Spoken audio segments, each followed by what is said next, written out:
Welcome, everyone. This is your friend, the DN What If, here with another exciting fanfiction. Today, we're diving into the story of what if Deku turned to the side of evil? If you enjoy this video, don't forget to hit that like button and subscribe for more fanfiction content just like this.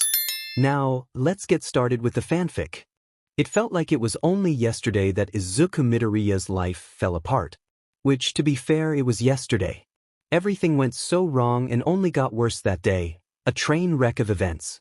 Even though he met his favorite hero, the man he looked up to his entire life, in a chance encounter after school he only gave the young boy a taste of reality. He couldn't be a hero. The young Midoriya walked to his seat as per usual, trying his best not to call attention to himself. Even though he got to class a little early this time around, there were still a few students inside. Great, Kachin isn't here yet. After what happened yesterday, I'm sure he'd let loose on me if he saw me again. It also happened that Katsuki was attacked yesterday by a sludge monster, the same one that All Might fought just before Izuku met him. How or why it got out was still a mystery to him. It was probably me, he thought, slumping in his chair. If I hadn't chased after him, he would have captured him properly. I'm always getting in the way. With the realization came a new wave of tears that threatened to make their way out. An old wound tore open yet again. Izuku laid his head down on his desk as he tried to prevent himself from crying again, almost the fourth time since yesterday. Hey Bakugo, you sure you're doing alright after what happened yesterday? Kenneth, I'm doing fine, don't be so dramatic, the voice of Bakugo retorted bitterly. As the loud and obnoxious boy made his way to 10 classroom with two of his friends, they were met with several concerned faces and curious looks. It wasn't every day that one of their own classmates is saved by the number one hero. Overnight Bakugo became the talk of the class, easily brushing aside Midoriya's strange dream to go to UA. What? Got something to say? The violent boy exclaimed, making everyone avert their eyes. Even when they were supposed to feel bad, they still couldn't help but think he deserved the encounter. All except Izuku, who was laying his head down to feign sleep. He wanted to be ignored, but Katsuki had other ideas. Hey nerd, you still planning on going to UA? Better answer honestly so I can kick your ass. Bakugo threatened out of frustration and annoyance. I don't know, Izuku said, fighting back tears. It was just as he thought. You don't know? I thought I told you that you'd never be a hero. It should be no, he said before he slammed his hands onto his friend's desk. Look at me when I'm talking, Deku. Slowly, Izuku picked up his head to reveal his puffy red face with tears at the edges of his eyes, scared to look at Katsuki. The blonde middle schooler knew that Izuku was emotional for a boy, but to think he was this unstable? You're crying? I haven't even hit you yet, he growled.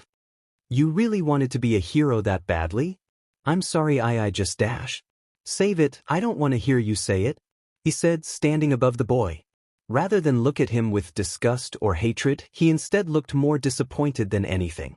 You need to stop acting like a kid. Just cause you want to get into UA doesn't mean it's going to happen, not for a quirkless reject like you. That's enough, Bakugo, less you want me to write you up. The middle-aged teacher sighed, getting up from his seat to start class. While Izuku was being berated, the rest of the class arrived, waiting for the lesson. Just had to set the record straight, he hissed, walking back to his seat. Deku never really was a bright one, especially as a kid. Even after he was diagnosed, he still dreamt of being a hero, of saving lives like All Might. Bullshit. Bakugo sneered to himself as the teacher began to drone on about science and whatnot. He's stupid if he even considers applying to UA, he'll make a fool of himself and me. 'Cause I'm gonna be the number one hero someday, and I don't want to be swept up with the likes of him. Izuku was too stunned to move. He stared blankly at the chalkboard with tears flowing down his face, both unable and unwilling to stop them. His fragile world had finally fallen apart, and the last bit of naive hope for his future was snuffed out in front of him. I could never be a hero. As the quirkless kid quietly sobbed to himself, the rest of the class ignored him, out of pity or out of spite. Some thought he was being pathetic and others thought he was tragic, but neither of the two people decided to help him. Hey, a boy whispered to Bakugo. Wasn't that a little harsh? Even by your standards. Shut it, extra. He clapped back, but trying to lower his voice. He's not some kid anymore, and it's about time he learned his damn lesson. Elsewhere, in a run-down apartment, a frail man made his way inside to rest. The apartment itself wasn't too bad, but its poor state was primarily due to the owner having no time throughout the day to clean and maintain it, leaving it dirty and a complete mess. Clothes were left sprawled on the floor, a small mountain of dishes sat in the sink, a dust bunny floated across the floor with nothing to get rid of it. This is where the number one hero lived, hidden from the rest of the world. The place represented both his private life as well as his inability to take care of himself due to the pressure of the crowd. So goes the burden of the symbol of hope. Even though he was more than capable of flaunting his status and wealth, he willingly chose to live in a humble apartment in the center of the city, pulling himself down for the sake of the people. I needed that. He deeply sighed as he laid on his dusty couch, taking a good sniff before he stood back up and plugged his nose. The thing smells like crap. Grunting in minor pain, the hero got up from his seat and stood to take a good look at the state of his apartment. This was by no means the way that the number one hero should be living in. But at the same time, this would be typical for a person like Toshinori Yagi, a fragile man with a disability. He not only spent too much time outside rather than inside, he also couldn't fit the mountain of chores into his daily schedule. I can't keep this up, not for long. Inwardly, Toshinori sighed deeply as he took in the full meaning of his own words. Ever since his injury, he's become less and less capable of transforming into his powered-up state, and with every day it's become harder for him to keep up his appearance as All Might in front of the crowd. Sadly, it was time that he find someone to pass the torch to, like his mentor before him. The problem was, it was damn near impossible to find anyone who was truly worthy of one for all, especially since he was practically the biggest celebrity out there. He was greater than a household name by now, and anyone would want to take his powers without a second thought. Like that kid from yesterday. As far as fans go, that boy was the boldest and bravest one he's seen in years. By what he understood, he looked up to him his entire life, dreaming of being a hero. It's a shame that his hero, of all people, had to be the one to tell him he couldn't become one at all, especially since he was quirkless. But it had to be done. He rationalized, still feeling the burning shame in himself for having to crush someone's dream. I can't in good faith send that kid into something he's not at all prepared for. He's better off as a civilian, out of harm's way. Even then, Toshinori couldn't forgive himself for what he did. It crushed him to know that he let down someone who admired him so much, and for his greatest fan to be told by their hero to stop following their dream. It takes a certain type of strength to look past it all. To distract himself, he made his way to his room in order to prepare himself for his new job. A while ago he finally agreed to become a teacher at UA High School in order to teach the new generation. But also, he hoped that he could find the next bearer of one for all too. But with his form becoming harder to sustain every day, he'd be lucky if he could finish the year without giving in. The hero reached into his large closet and pulled out a bright yellow suit with stripes on it.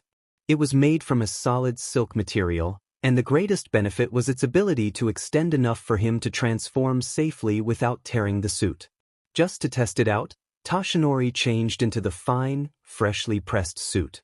It was a massive step up from his usual baggy clothes that he always wore to prevent his transformation from tearing apart anything, but it still fit him a little big in most places.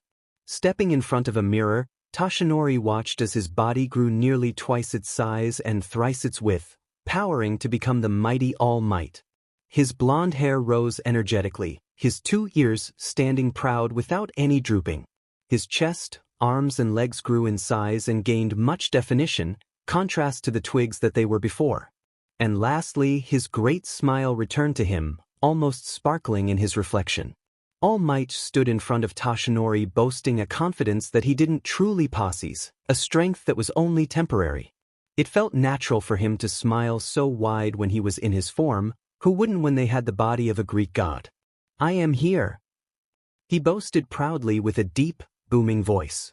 Everything from the suit to his body shone in the light like it hadn't before. He looked so professional, so powerful in the mirror that he couldn't help but smile a little more than normal. But then in the blink of an eye, it all vanished. In a puff of steam and smoke his muscles shrank, his hair fell and his smile was wiped away. He spat blood from his mouth and accidentally spilled some on his new suit. "Crap!"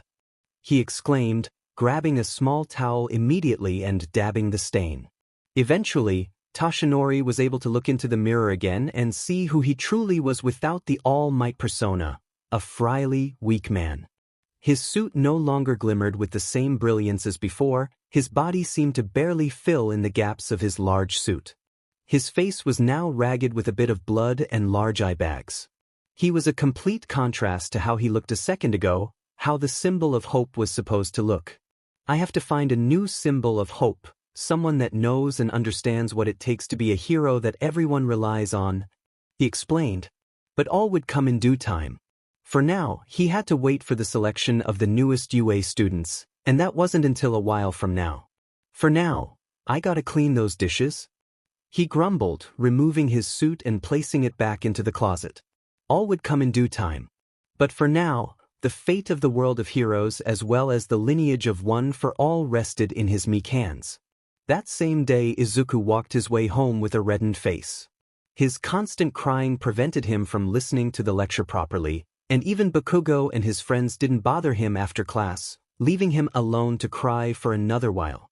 It was hard for him not to cry.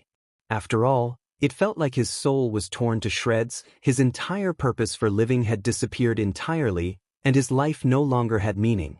No matter how impossible it sounded, nor how childish it was, Izuku always dreamt of becoming a pro-hero like All Might. Sure, he wouldn't be like him exactly, but surely there was a way for a quirkless kid to become a hero. Maybe through gadgets? Martial arts? It didn't matter, so long as he could help others. But now that was gone, his impossible, daring dream was gone.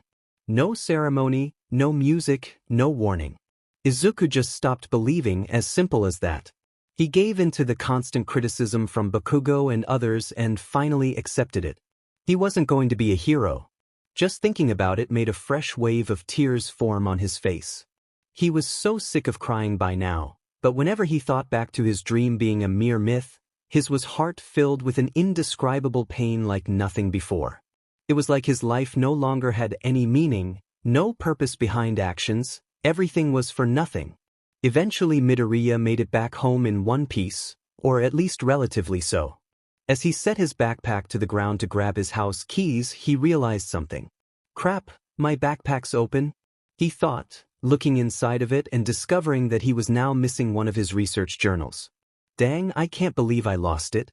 Hopefully I can find it again soon, or make another one," he concluded half-heartedly, not motivated to do either of those things. As he finally opened the door, he was kindly greeted by his mom, who wore an apron over her usual clothes. Much like him, she had green hair and soft green eyes, appearing like an older, more feminine and maternal version of Izuku, or technically he was a carbon copy of her. Even though she got fatter in recent years, she's still the exact same person she was since Izuku was born. Her face brightened with joy at seeing her son return home. "Honey, you're back. I made food already, so come and eat," she exclaimed, only for her smile to fade away. Ever inquisitive, she noticed that Izuku lacked the same smile that he wore every day. "What's wrong? Are you sick? Your face is all red." Worriedly, Inko led her son to the couch and sat him beside her, trying to get an answer for whatever was going on.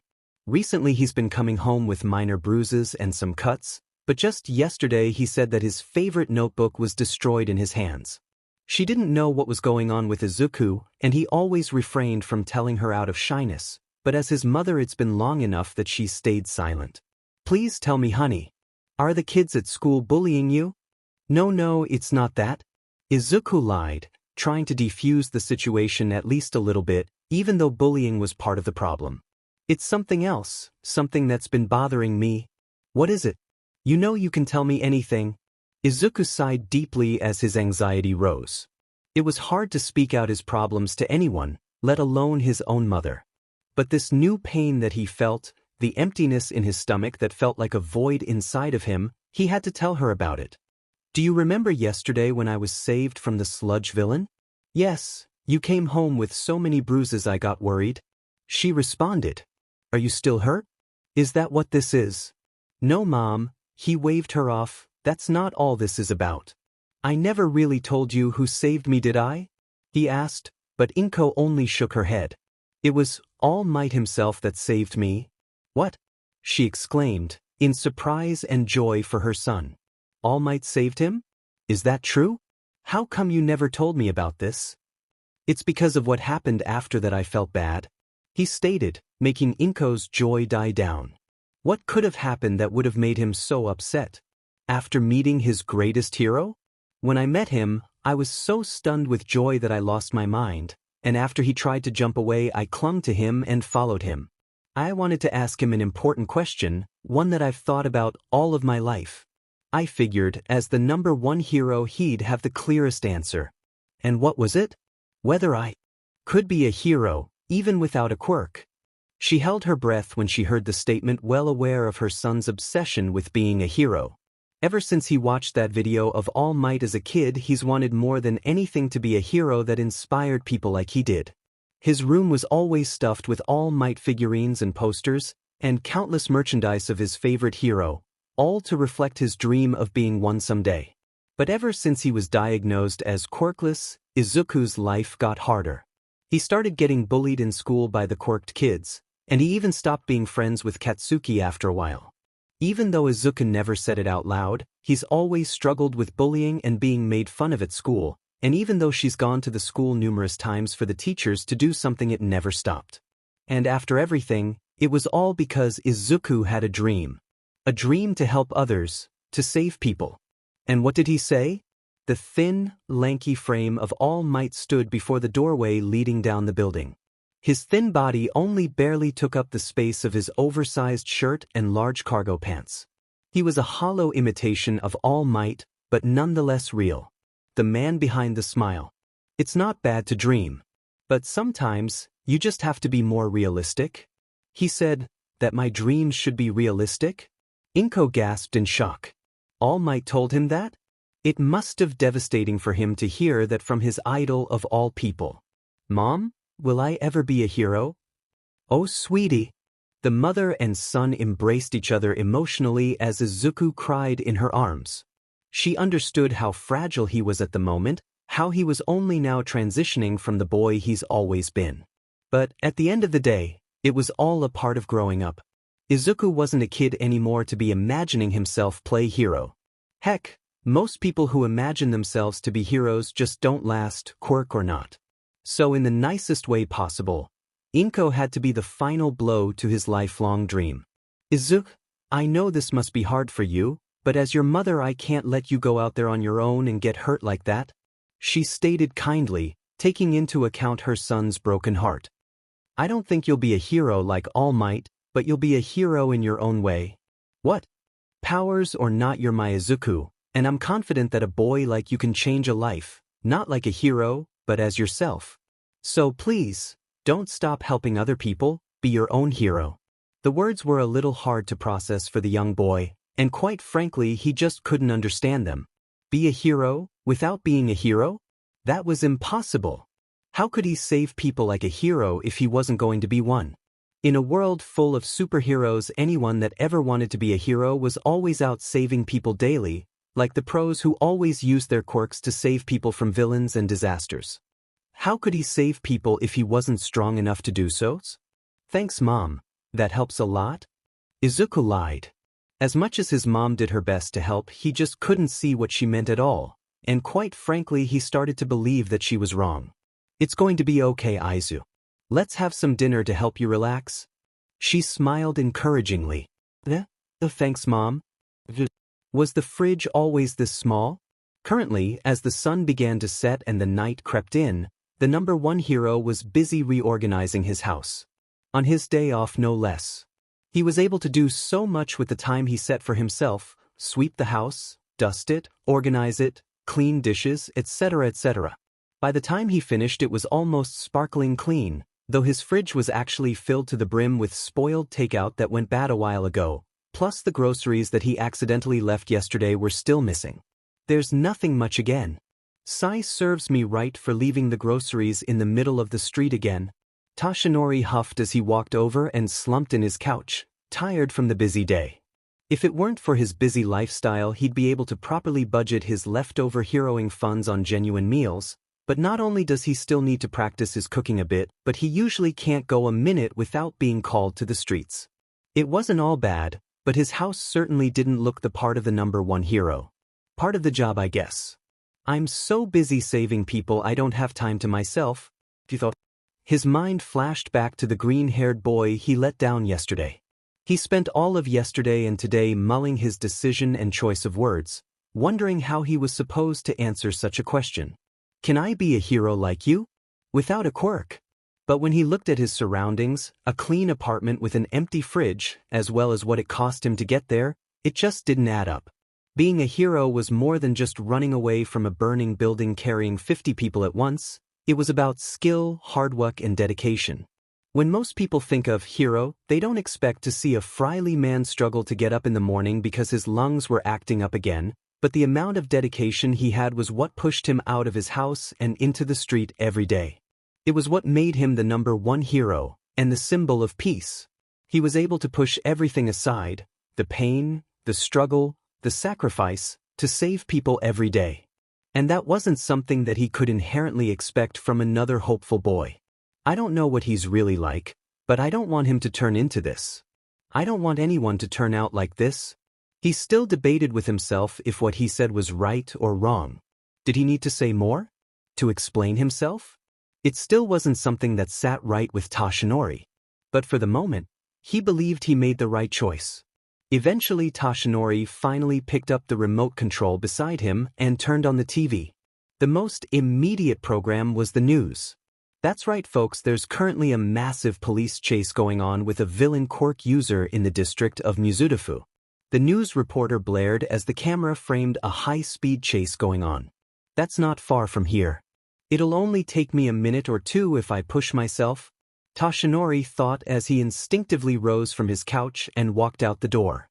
All in the day of the symbol of peace, can't catch a break. Night had fallen over Izuku's home, but he remained restless. The thoughts that came to him were too confusing and too painful for him to sit still. So, while his mom was dead asleep, he snuck out, careful not to wake her.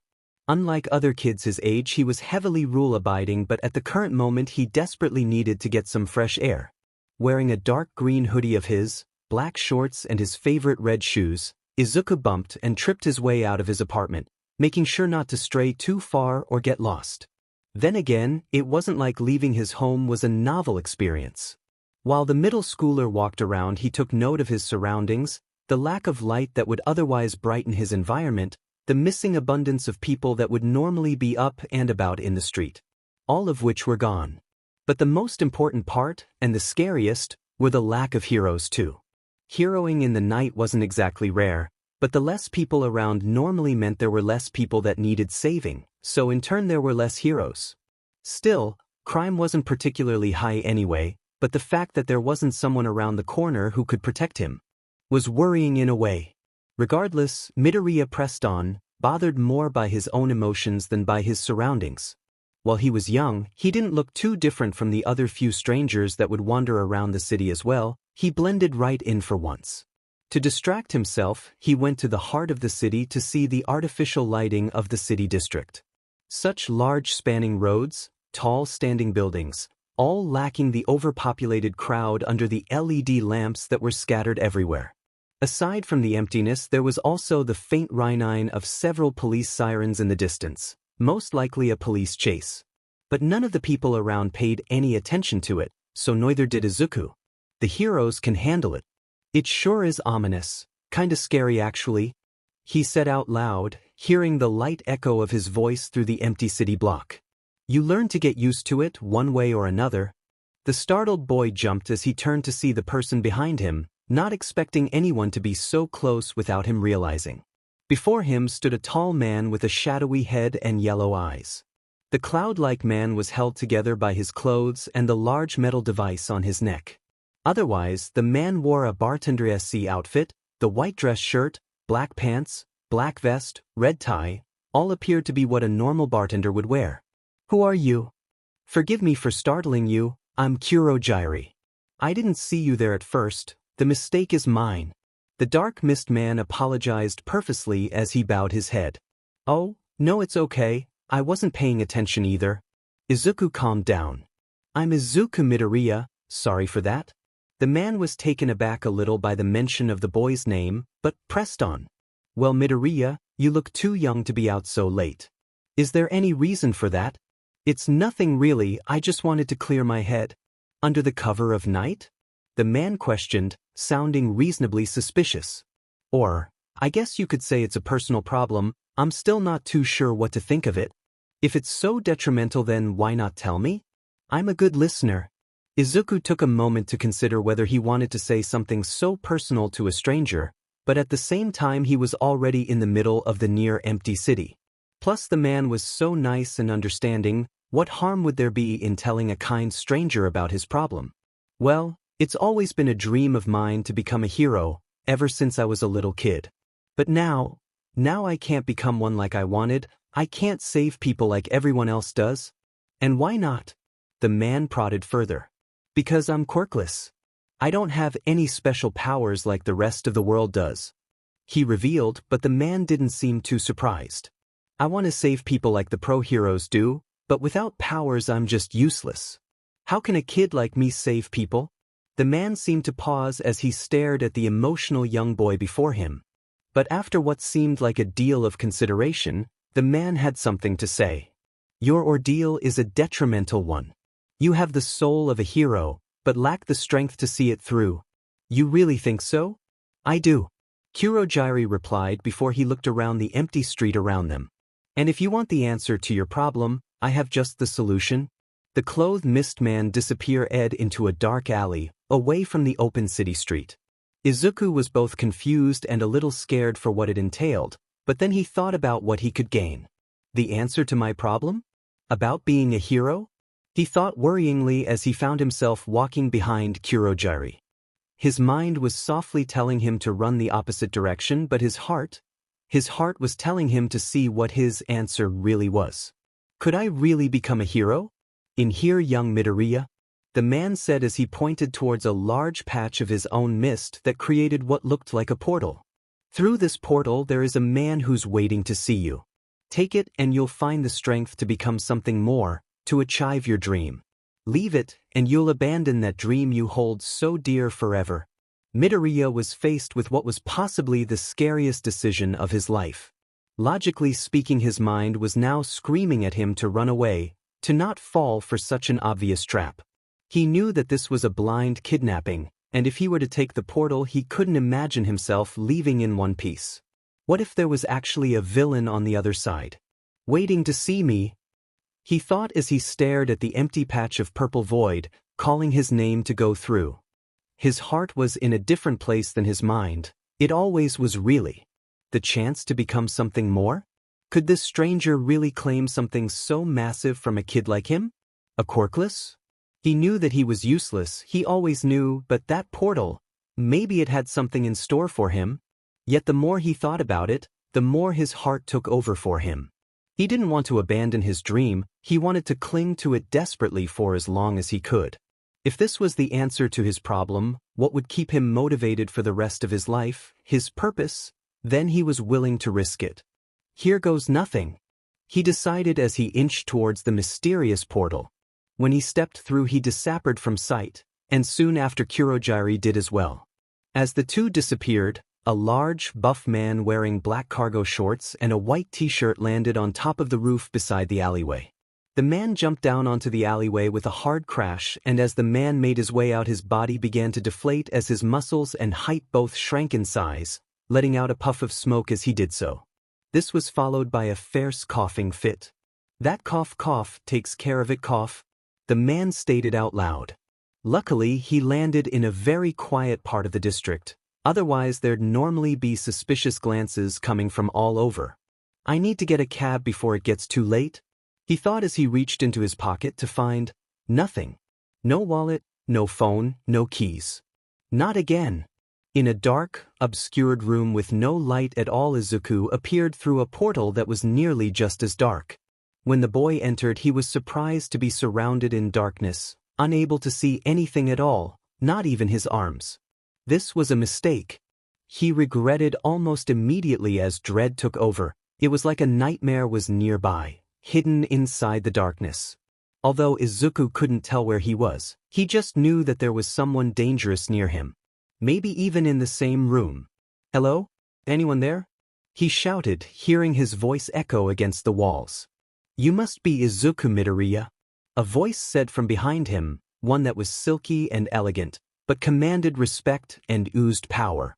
Out of fear alone, Izuku whipped around and bowed to honor the man in hopes that he doesn't hurt him. "Yes. That's my name." He stumbled through his words, picking and choosing them with express care. "There's no need to fear me, young boy. I was just looking for you." "Why, you were?" "Yes, I was. You see, I've had my eye on you ever since I found this lovely journal of yours," he stated. "It's a wonderful piece of work, and when I found that the author of such a journal was only a middle schooler, I just had to send someone to search for you. My missing quirk journal." He realized, making him a little sick to his stomach. He found my journal and wanted to see me? The atmosphere was more than a little tense, shrouded in darkness with only a menacing voice to listen to. It was as though he was thrusted straight into a nightmare with his eyes closed.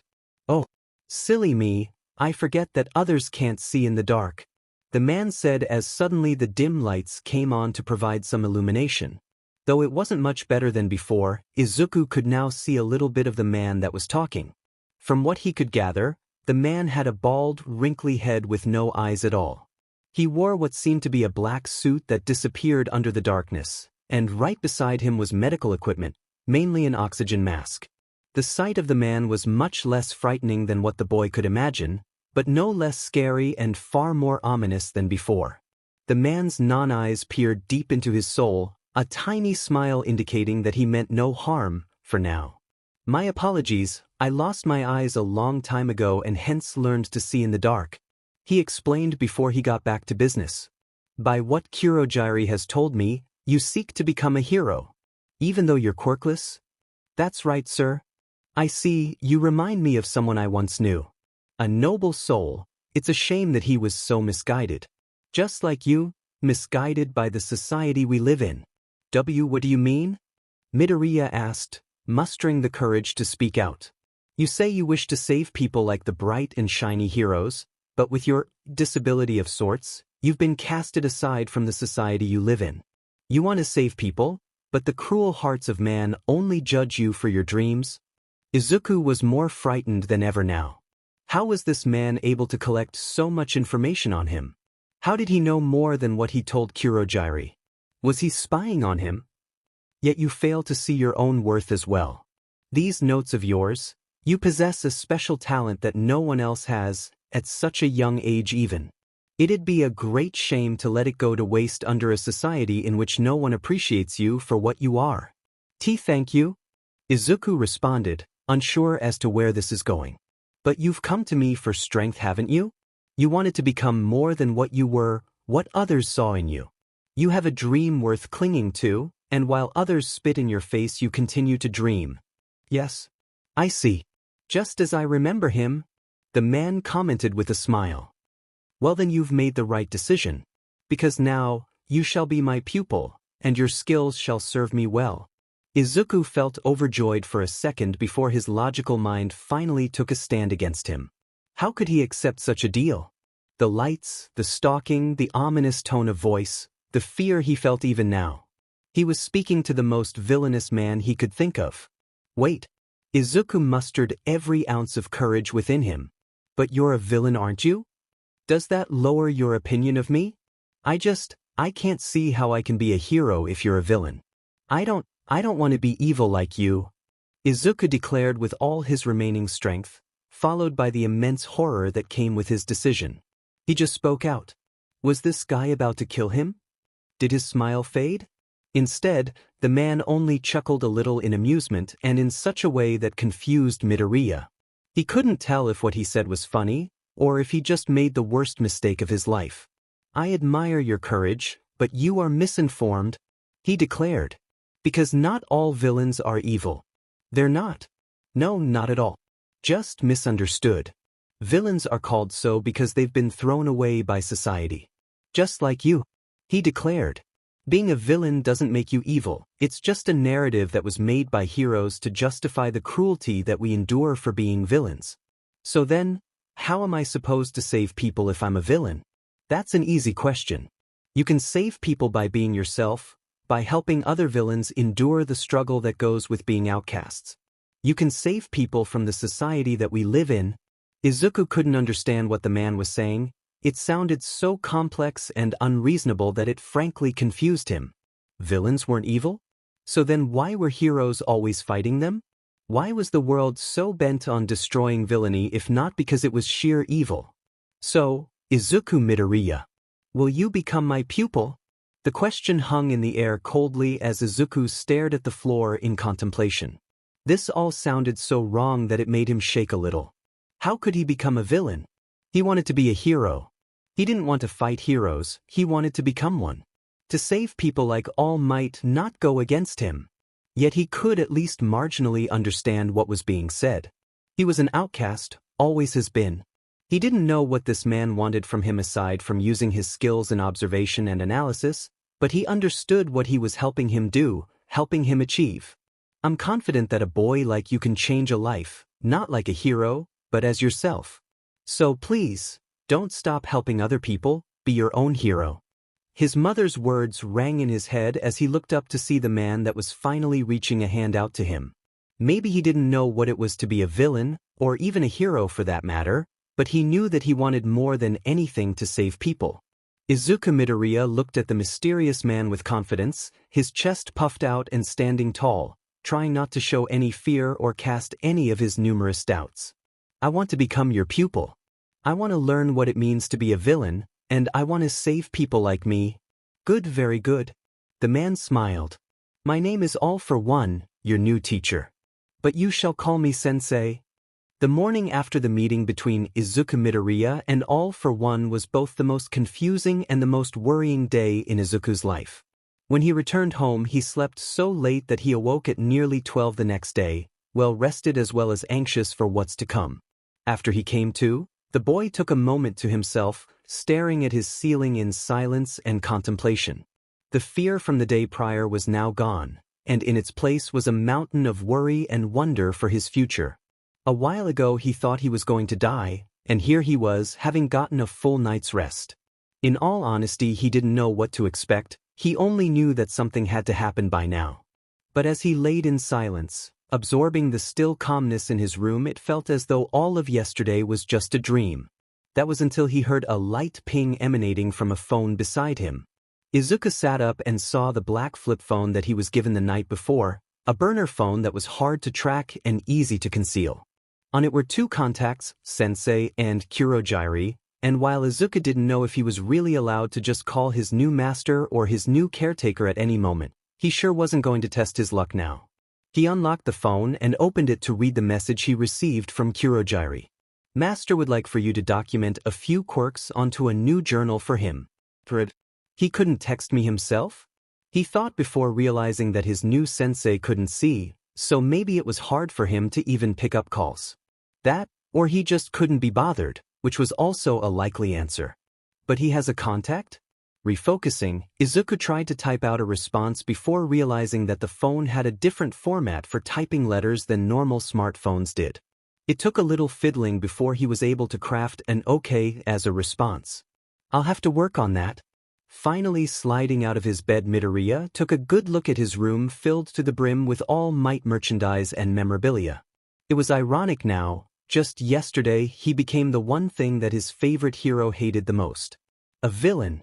His obsession with All Might was only now coming into question, not because of any shifted ideals or new realizations, but because it was awkward now to see his room covered in hero merchandise while he was, in reality, a bona fide villain. It wasn't much of a realization, but the idea made him a little uncomfortable in a sense. I shouldn't get ahead of myself, he thought. I haven't even broken a law yet, I'm still no villain yet. It was that small thought that scared him a little.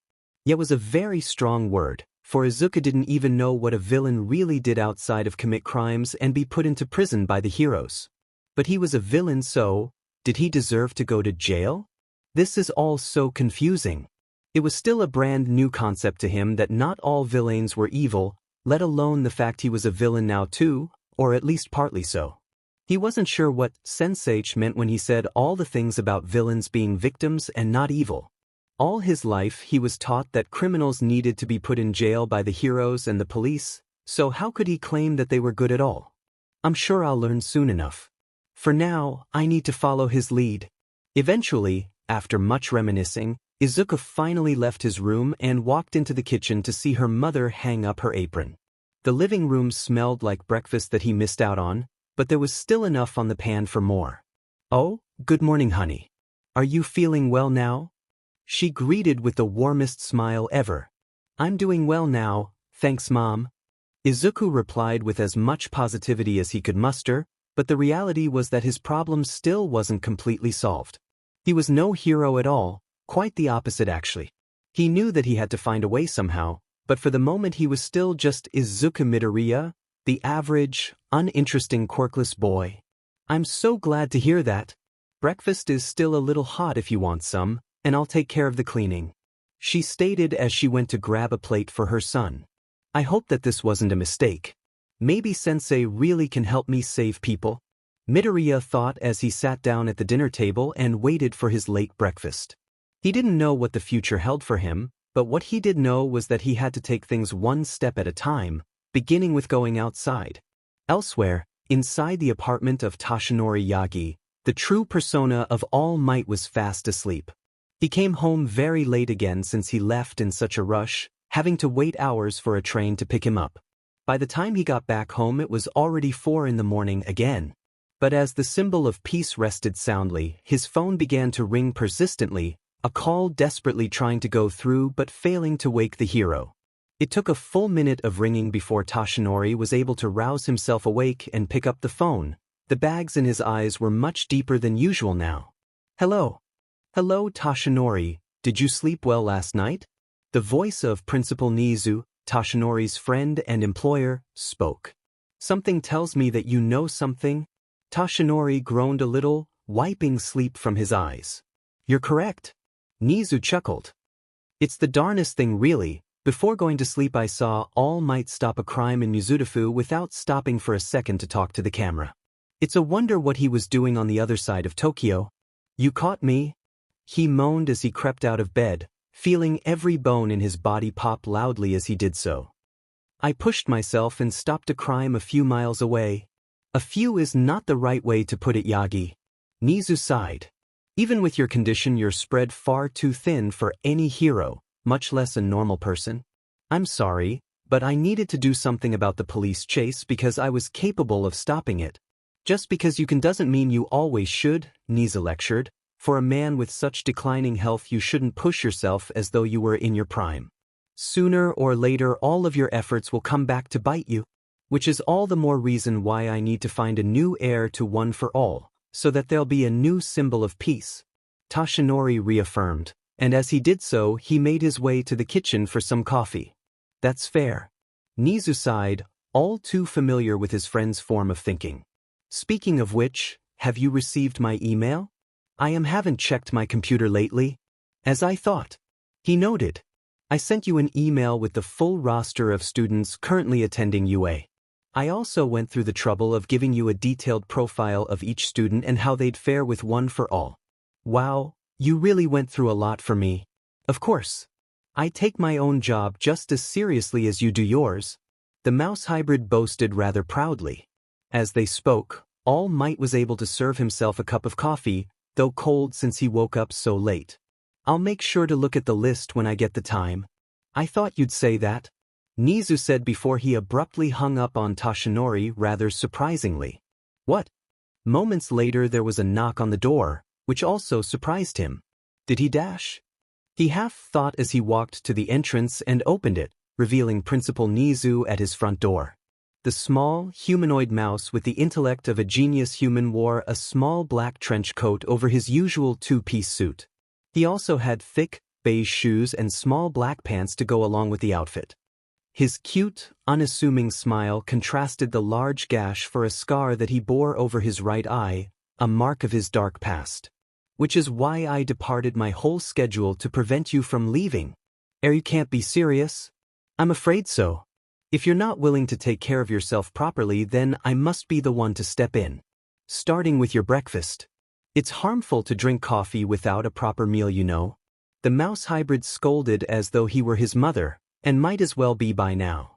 Reluctantly, Toshinori allowed Nezu to enter as he inspected the clean apartment. Of the few times that he'd come to visit, clean wasn't really the right word to describe it. You were able to clean?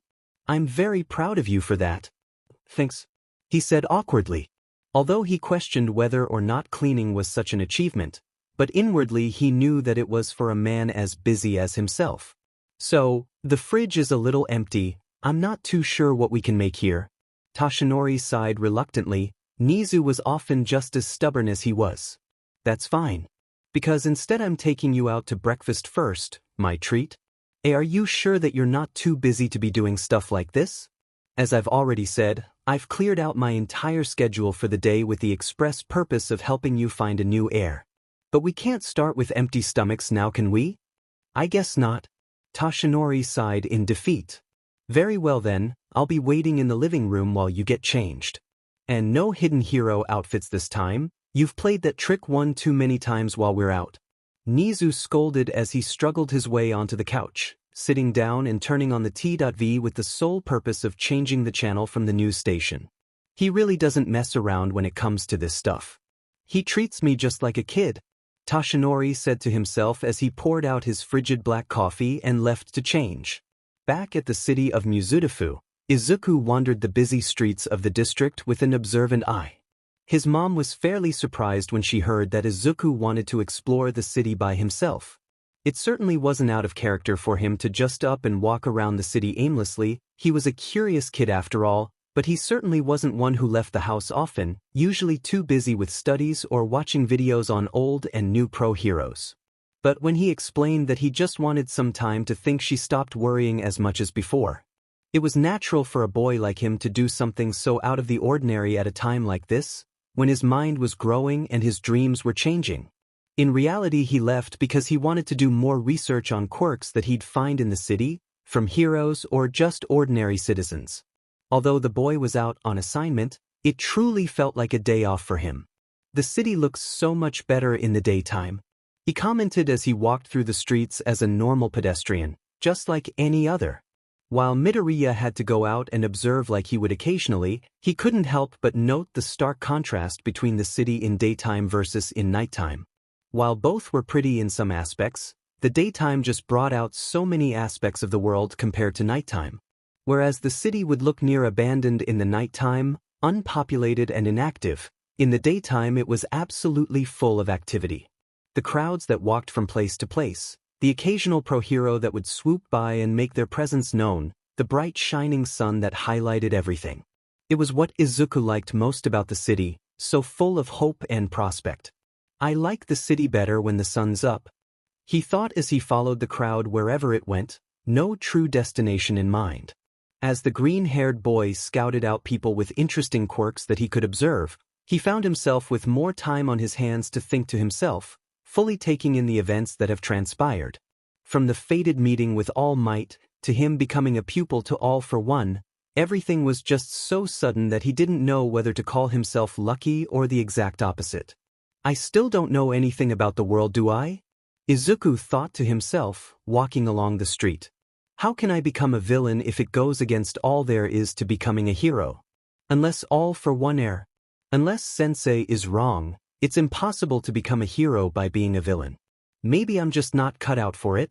After all was said and done, the naive boy still couldn't understand just what All for One or his mother meant, because he has grown his entire life under the society in which heroes are the best of the best. Heroes were always known for their courage, strength, grit and goodwill, that any sane person would logically want to be a hero, or at least as far as Izuku was concerned. The only way to ever do good was to become one of the people who did just that, and to go against that would be not only to betray his own ideals, but everything he's come to know about how the world works. As much as Izuku wanted to believe that his master would seek out his best interests, he just couldn't imagine it. As he walked, There was a small commotion that pulled him from his thoughts, a light scrap between a hero and a villain that, instead of pushing away the crowd, attracted the civilians around for them all to watch the event. A hero fight. Maybe I can write down their quirk. He thought as he ran towards the source of trouble to find a large crowd surrounding the battle. In the middle of the street there stood two men, the first of which was the criminal with a small safe in his hands that he snatched from inside a jewelry store. His quirk made his skin gray and gave him a few sharp teeth and pointy bits around his body like a shark, but otherwise he wore dark green cargo pants, a white tank top and plain white shoes to look inconspicuous. In front of him was one of the most popular heroes of the time, the number 2 hero Endeavor. His flame quirk was almost always active, giving him the appearance of having fiery, flaming hair and a mustache. But from what wasn't covered in constant flame, he wore a dark blue suit with patches of flame as well as a belt with a golden emblem on it. Much like All Might, he was tall, muscular and tough, but unlike him he was brash, loud and very obnoxious at times. Though his methods were extreme, he was number 2 for a reason. "Give it up, your days are numbered," the hero shouted confidently, ignoring the many cameras that were pointed at him. "You'll never take me alive." The criminal attempted to sprint in the opposite direction, hoping to lose the hero within the crowd that was made by his appearance. Unfortunately, the flaming hero was 2 steps ahead as he used his quirk to flame boost himself in front of the crook. In one swift motion the man brought his fist charged with a raging flame and unleashed it upon the shark-looking man, pushing him back as the flames temporarily engulfed him and slamming him against a concrete wall. As he fell to his knees with burns all throughout his body, the safe full of money was dropped along the way, falling to the sidelines for a normal civilian to grab and return it. Wow, over in a flash. I guess being number 2 means this stuff happens all the time. Izuku commented as he began to jot down things in his notepad. Although he long since wrote an entry for Endeavor, this was specific for Sensei, so it wouldn't hurt to have another. Gross, am I right? Izuku turned to see a strange man standing beside him, staring at the event ahead of them. His identity was obscured purposefully due to all of the layers he wore. He wore black boots with black pants and a large black jacket. The man also wore black sunglasses as well as a black cap with the hoodie drawn, but from what Izuku could see he had a burn scar on his chin. "Excuse me? Oh, can't you see?" the man reiterated. "Look at the way he attacked that thug without restraint. I bet he never took into account whether or not he can take the heat." On second glance, Izuku took a closer look at the criminal that was put down. The shark man writhed in pain as he was covered in burns all over his body, all of which seemed to be second-degree burns. By what Izuku could observe, his shark body was most likely resistant or immune to water, which couldn't be done well against any sort of flame. If anything, he might just be susceptible to catching fire with poor defenses against it. "I see. But the hero stopped him from stealing, isn't that what they're supposed to do?" "You could say that. But, do you think they care if you get scars from their saving?" The man countered. "That bastard couldn't care less if he sends thugs to jail with a few scars, as long as he looks pretty in front of the camera. Being a villain doesn't make you evil, it's just a narrative that was made by heroes to justify the cruelty that we endure for being villains." "That sounds a lot like what Sensei told me." He realized as he saw the criminal being cuffed by the police, getting shoved around as he was escorted to the car. But heroes are supposed to be the good guys. How come they can overlook something like this? Midoriya realized, seeing the cruelty unfold in front of him. The criminal was already in lots of pain, but he witnessed as he was shoved into the car with the crowd booing him from the sidelines, throwing things at him for good measure too. That's because there's more to it than what you see in the surface. Everything runs much deeper than what you see. How can you be so certain of that? The strange man only frowned as he glanced at Midoriya, his eyes and expression hidden behind his shades. That was until he removed them and pulled down the collar of his jacket to reveal dark purple scars that he were normally hiding. Just under his depressing blue eyes there were 2 purple patches of dark, scarred skin that seemed to have been burned off, surrounded by stitches that transitioned to his normal, paler skin. From his mouth downwards there was also a large patch of charred skin that ran further down his shirt, and his loose sleeve revealed an additional scar below his wrist that also ran down his arm. Without the shades or jacket to cover his face, the strange man looked like a patchwork monster straight out of a fictional story. How did that happen? This was because of a hero and his ambitions. The man stated disgustedly. Izuku was horrified to see the deep scars that the man bore, making him appear like a damaged human being. Whatever he was before, there was no trace of now, only the pain in his dark blue eyes that were likely linked to his condition. "Why are you telling me this?" he asked hesitantly, staring at the horrid scars. "'Cause you look like a smart kid with that notebook and all. I took you for one that could hear me out," the man explained, pointing at Izuku's half-sketch of endeavor as he put on his shades again. "Just know that whenever you see these things happen, look a little closer." With that, the man walked away, not saying another word as the stunned boy stared into the man's direction. As he did so, the crowd dispersed, and Midoriya immediately found himself in the middle of the active street, blocking traffic. "Oh!" he yelped in response to a blaring horn, forcing him to move out of the way. How could a hero do something like that? Was his primary line of thought as he passively followed a new crowd around the city, fully forgetting about the notes he was writing on the pro hero. Somewhere inside Japan, in a quaint little tea shop, was the pro hero All Might and the principal of UA Nezu, enjoying their breaks. Much to Toshinori's reluctance, he was taken out to eat and drink for the morning, still recovering from his lack of sleep. The shop itself wasn't anything too special, small in size and capacity with only a handful of high tables for customers. The design was more of a traditional tea shop, complete with bamboo and aged wood to give the place a more antique feel, and the owners of the shop were also fairly old. The place itself was a family business, but it sure made for a good store. "I'm surprised you like this place, it has an old aesthetic," Toshinori commented as he sipped his freshly made black coffee. In front of him were a few delicately made ham sandwiches, a stark contrast to his usual reheated Chinese takeout. "It's my favorite place. The atmosphere is so very comforting," Nezu replied happily as he too sipped from his dark-colored tea. Toshinori felt the effects of the tea shop too, its calming environment, warm people and good food. It was a wonder how he was able to overlook a place like this for so long, in the middle of the city no less.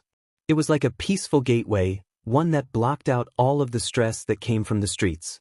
"You know, I've been meaning to tell you something," Nezu began.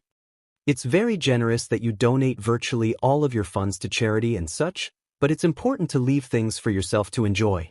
"What do you mean?" "What I mean is that as much as you do your best to do good, you should never forget about your own well-being. If the empty fridge of what I could only assume had copious amounts of food to go is of any indicator, he's got me there. Listen, I cannot begin to thank you for all of the effort and struggle you've done to keep this country, no, the world, a peaceful land. I as well as many others appreciate you for it. But, now that you're losing your strength, it's time to take your retirement more seriously." And just like that, Toshinori's ease and comfort went away in a flash. Through Nezu's short lecture, the problems of the real world came back to him, implementing the same stress as always. What was he doing here? He should be out making the most of what he has left, patrolling the streets, protecting the people, making the world better. You're right, I guess. He sighed with frustration, tapping his foot lightly. The sooner he could leave this place, the sooner he could find an heir to his position as symbol of peace, and with it the world could remain whole. "I don't mean to give you any more worries or concerns, but I'm only doing what's best for your sake. You can't keep burning the daylight candle at both ends and expect things to go well," Nezu stated, drinking more of his tea as he laid back in his chair, doing his best to provide All Might with an example of what he should look like. Instead, Toshinori sat hunched over his food, tapping his foot and staring out towards the sole window to monitor the outside. "I suppose it's pointless to keep repeating the same lesson. I try my best to stop him, but it's just in his very nature to sacrifice himself for others," Nezu observed as he looked at Toshinori with a sly smile. No matter what position he was in, his stubbornness to help others almost always overrode common sense. Whether he could or he couldn't didn't matter, it was always about pushing himself to do what's best for others that made All Might the #1 hero. As if on cue, there was a light shake of the ground, followed by a distant panic from the crowd outside. Whatever it was must be quite the commotion to stir such a reply. Instinctively Toshinori jumped from his seat and ran out to the door, only to stop himself just as he opened it to look at Nezu for approval. With only a defeated smile, the small animal hybrid shouted back, "I'll be waiting at your house once you're finished." With a quick nod, the blonde man bursted out of the door, allowing the loud and obnoxious chaos to enter for a brief moment before it shut once more, returning the calming atmosphere again. Comments and questions came from the other patrons of the tea shop, but none were of alarm or concern. "Is he all right? What was that outside? I'm sure we're fine.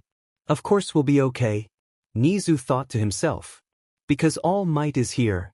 Back in the city streets of Mizudafu, Midoriya continued to walk and observe the quirks around him.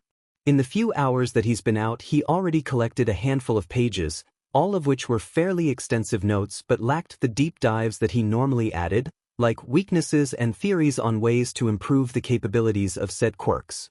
"I'm sure I can add more later. For now I need to get in as many as I can." He looked up to see the bright blue sky, trying to gauge how much sunlight he had left. It wasn't going to get dark soon, plus he hadn't wandered too far from what he was used to, so it wouldn't hurt to keep exploring. He looked around to see that there wasn't anyone that stood out to him, no one casually using their quirks or having obvious features that would lead to more assumptions. Aside from the passing hero, it was hard to write down notes based on normal people. Where else am I gonna find interesting quirks? He thought out loud, almost defeated. He felt as though he spent too much time on far too little, though the fact that he had extensive notes on quirks was unique in it of itself. "Watcha got there?"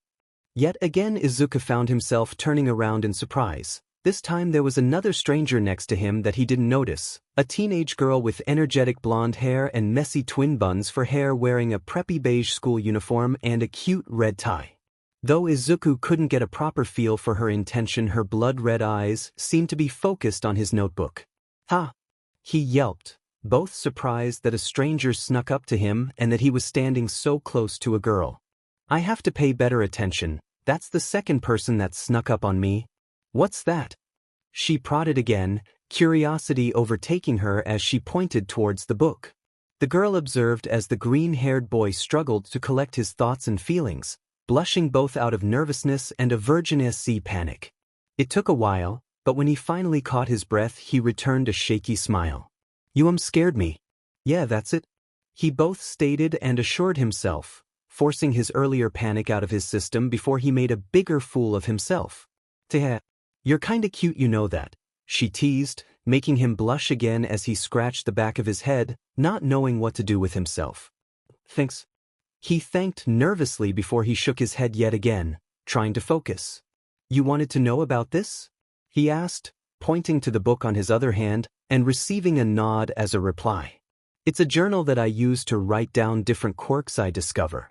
It's a hobby of mine." "You like to know about quirks?" she asked, rather confused. "Of course." He beamed. "It's so nice to see and learn about quirks and how they work. Everything about them make people so special. It's pretty easy to get jealous sometimes." Although the strange blonde girl seemed to smile along with Izuku's enthusiasm, it was the final statement of his that made her smile flicker. As interesting as she found this random, nervous wreck of a boy, she couldn't agree with his sentiment. "Oh, then do you want to see my quirk?" she teased playfully, making Midoriya smile with glee. "Another quirk?" It was just a second ago that he felt a little lost, so this would be great. "Yeah, I'd love to see it." "Heh. Follow me then." The girl walked through the crowd of people in their way and headed into a darkened alleyway, away from the public eyes. As sketchy as it seemed, Izuku paid no attention to his surroundings and could only wonder what kind of quirk she had. "Alright, give me your hand." Blindly, Midoriya gave the girl his left hand, watching as she stared excitedly at it. There was a sort of hunger that appeared in her face, like a tiger on the verge of pouncing on its prey. What could she want with my hand? He asked himself, only now taking in his situation. Walking into an alleyway with a stranger he didn't know? Hold on, he did it again, didn't he? Before he could ask any questions, the strange girl pulled a mysterious knife from her back and used it to slice a bit of his palm, making him yell out in sudden pain. He tried to pull his hand away, but the girl only held it tight with her other arm, refusing to let it go. "Oh, don't be such a buzzkill, it's almost over," she exclaimed happily as she shook the blood off of the knife and stored it away. Oddly enough, she pulled out a small container from her skirt and held it under the bloodied hand, squeezing it and watching as blood poured into the clear glass vial. As it did so, tears ran down Izuku's face as he allowed the event to transpire, unsure of whether he should do something or not. It felt dirty in a way, allowing her to bleed his hand and pour his blood into the glass, but the curiosity of what was to come kept his feet planted firmly and his body frozen, only using his spare arm to wipe away the tears of pain. Just a little but more and Eventually, the vial was filled to the brim with red blood from Izuku, greatly satisfying her. She took a good whiff of the blood before she held it over her mouth and allowed a single drop to fall into her mouth. To Izuku's surprise, a strange clay-like substance began to form around her face and hands, taking on a new color and shape until eventually he was staring at a live copy of himself, wearing girl's clothing. "So good," Izuku exclaimed, his voice being inflected with a higher and more excited pitch, but nonetheless the same as his normal voice. "What was that? How did you do that?" The real Izuku asked curiously, the surprise overtaking his pain. Was it because she drank his blood? "It's my quirk. Can't you tell?" He responded to himself. "I can drink people's blood and turn into them. The more I drink, the longer the effect lasts." On cue, Izuku's face began melting off from his head, forcing him to wipe it away and allow the rest to fall off of him. Soon Izuku became the blonde girl once again. "Ah, did it hurt you? I'm really sorry if it did, but I loved the taste of your blood." She smiled again. The boy was at a loss of words, unsure of what to think. He was stuck in such a strange situation with such a strange person that he couldn't tell if he should be apprehensive, mad, or even upset with what happened. Instead, he drew a shaky breath and wiped another tear from his eye, sniffling. "Sorry, you just caught me by surprise," he assured her. "I guess I did ask for it, can't really blame her here. Ah, you're just so cute." She laughed again, blushing a little bit at seeing the young boy act brave. "You're the first person who didn't run away from me, that's so nice." Thanks." As a sign of her gratitude, the girl pulled out a small bundle of bandages and went through the trouble of wrapping them around the injured hand, stopping the bleed from getting infected. When she finished, Midoriya flexed his weak hand and felt the cut shift as he did so. "I'm glad you gave me your blood, I'll make sure to savor it." She smiled again. "I'm Himiko Toga, what's your name?" "Midoriya, Izuku Midoriya."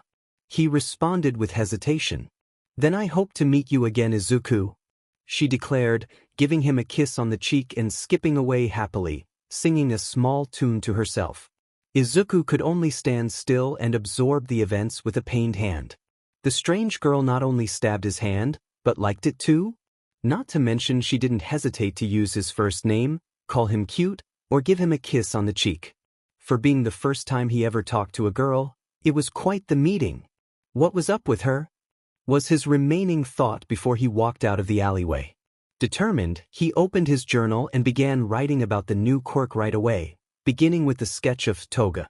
As much as Izuku knew about the world with every day, it seemed that he learned simultaneously more and less about it. Heroes were bad, society was messed up, and people like Toga existed as well? Sensei's right, at least in some parts. I need to learn much more if I ever want to grow. Inside of a dark and secluded facility, there hid an evil secret, shrouded in despair and malevolence. The lights were never turned on, but that was simply because the head of the facility didn't need them to see that, and there was a certain comfort and excitement that the man drove from being covered by the darkness, unseen by any and all who dare enter. The staple figure of the underworld crime syndicate, the bane of all that was good, a demon reborn, all for one continued to plan and scheme with one of his right-hand men. And what of the Nomu? He asked the T.V screen in front of him, displaying the darkened image of what appeared to be an old man wearing goggles, though his features were hidden by his dark lab. Their production is coming along well. We have a substantial amount of Nomu on reserve for you to expend should you need to. A calm and reserved voice replied. And what of the All Might Killer? A short pause was followed by a small sigh of defeat. I'm sorry to say, my master, but the weapon is still under production. The copying of quirks could take a few months to finish. Then I'm satisfied. Alert me when the production ceases, and I shall find when the time is ripe. Behind the demon lord incarnate, two purple voids masked behind the darkness appeared. Out came Kurogiri, who was but a shadowed figure with glowing yellow eyes amidst the darkness. Beside him was also a shadowed figure, though his features were completely hidden. Master, I'm here to report.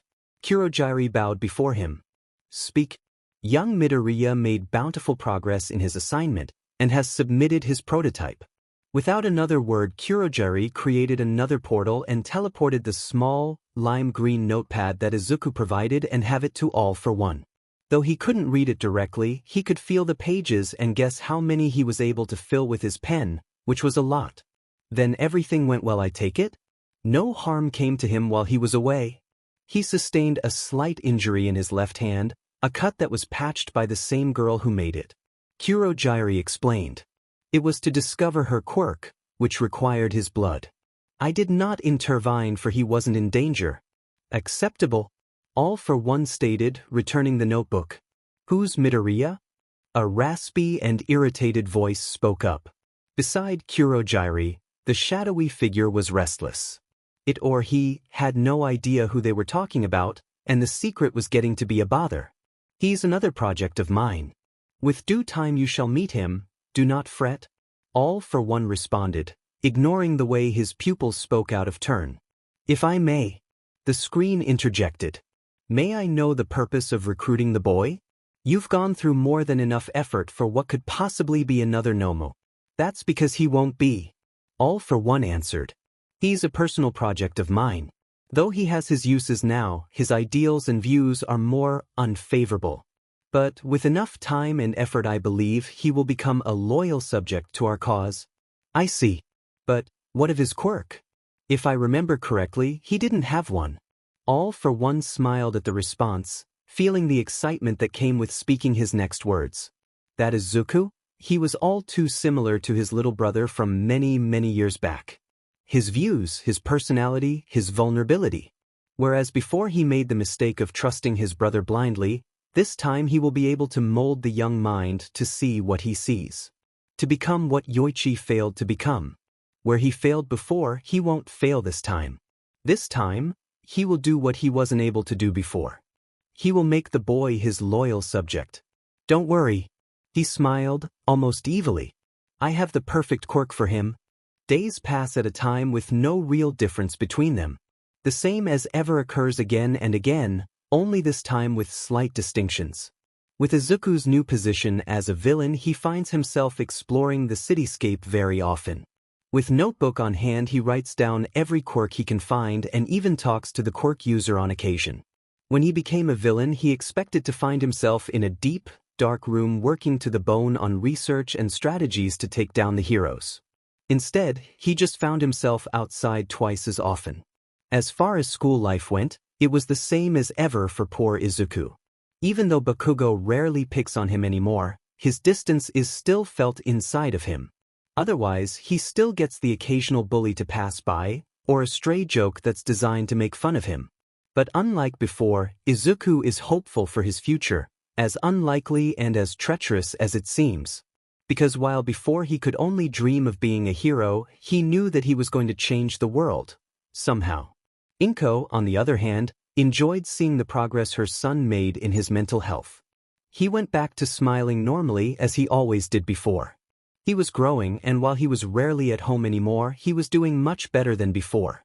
She didn't know why he left so often, or even what he plans on doing now that he doesn't want to be a hero, but that doesn't matter for the moment.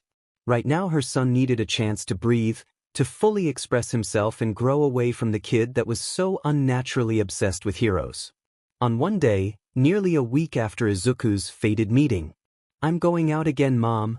Izuku shouted by the entrance, already out of his school clothes and into a dark green hoodie with a navy blue shirt, black pants and his favorite red shoes.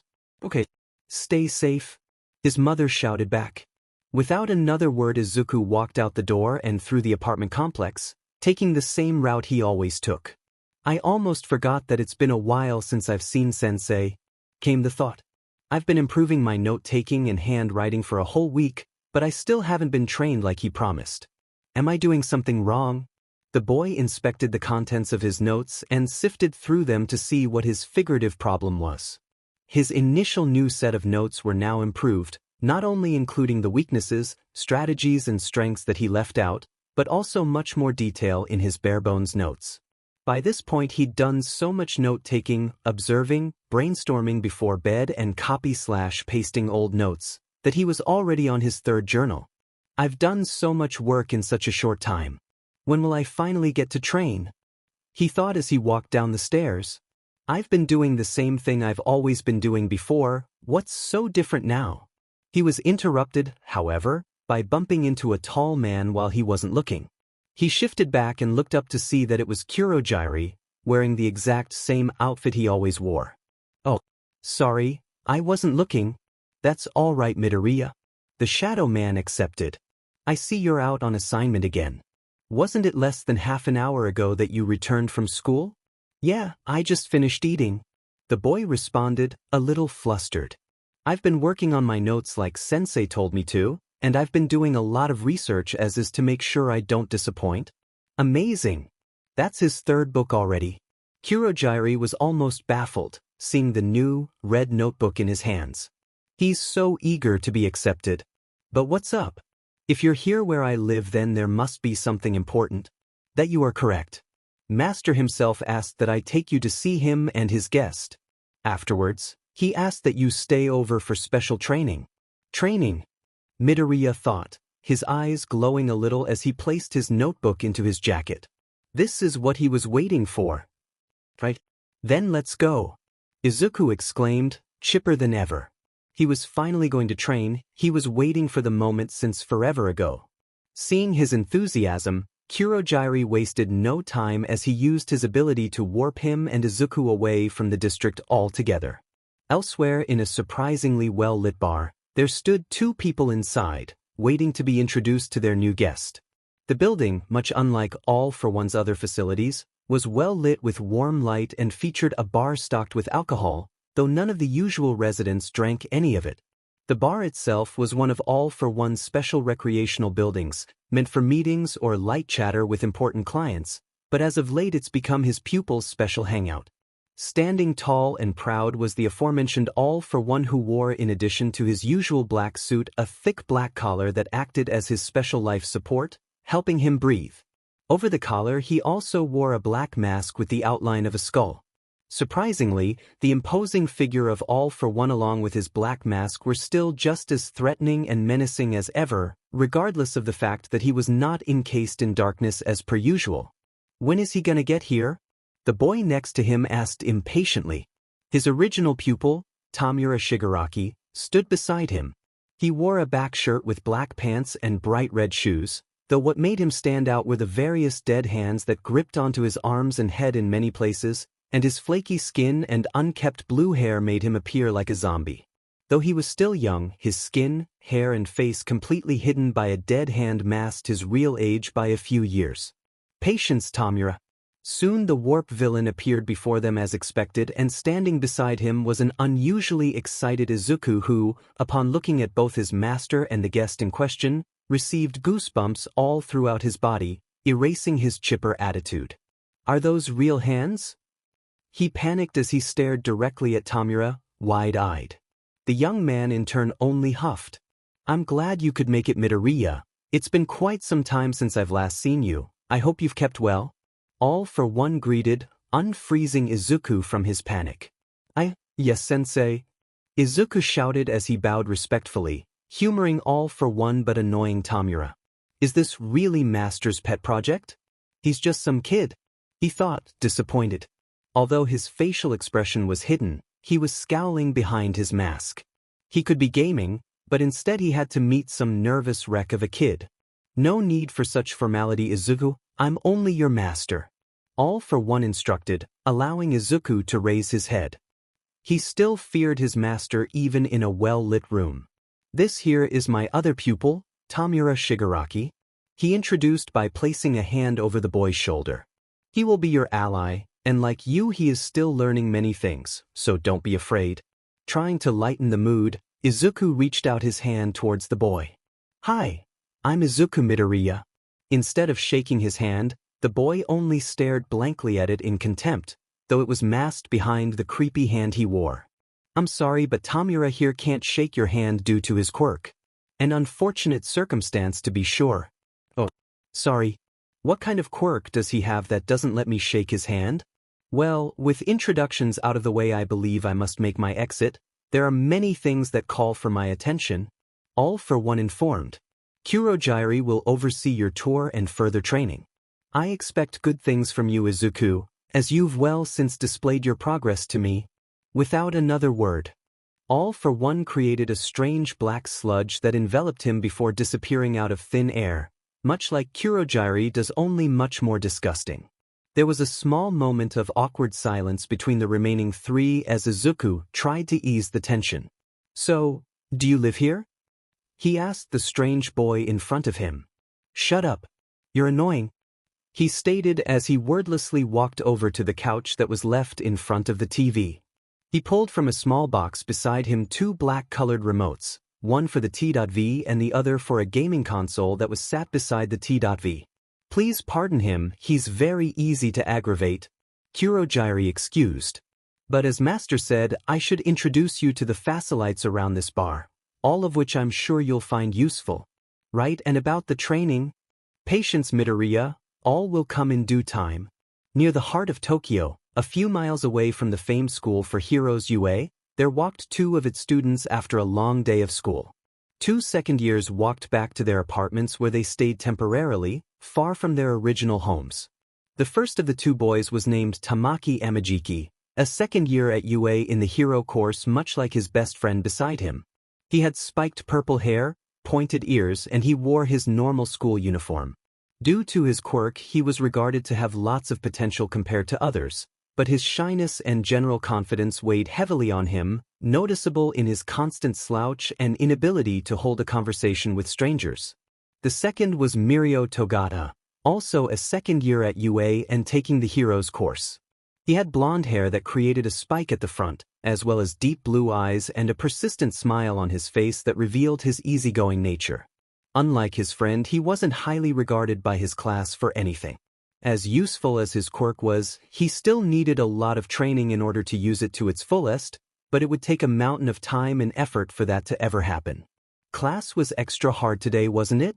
With finals rearing around the corner, I got to step my game up if I want to pass. Mirio sighed, feeling a little down on his luck. Unlike most schools, UA took much more practical application than it did academic, which could spell disaster for those who still didn't have a good grip on their quirks yet, like him. Please don't remind me, just thinking about it scares me. Tamaki shuddered. By the way, have you applied for any agency lately? No, not yet. Mirio sighed again. I know I should get to work while I practice using my quirk, but I've been training for so much without direction that it's finally starting to weigh on me. Come on, don't say that, you're supposed to be the positive one. Tamaki retorted. You can't just wait for the chance to come by, you gotta start these things as early as you can if you want to become a hero any quicker. Like you've told me 100 times before. Their friendship, as strange as it was, began long before UA. When they were just kids, Mirio was always the one who took charge and stood up for Tamaki, while the other could only watch as he grew in strength and in personality.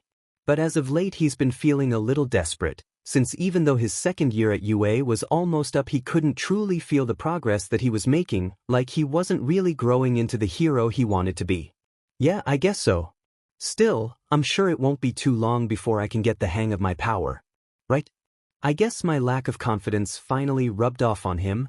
Tamaki could only assume, feeling like a burden for his friend. While Mirio was always the one to pick him up while he was down, he himself couldn't return the favor, as frustrating as it was.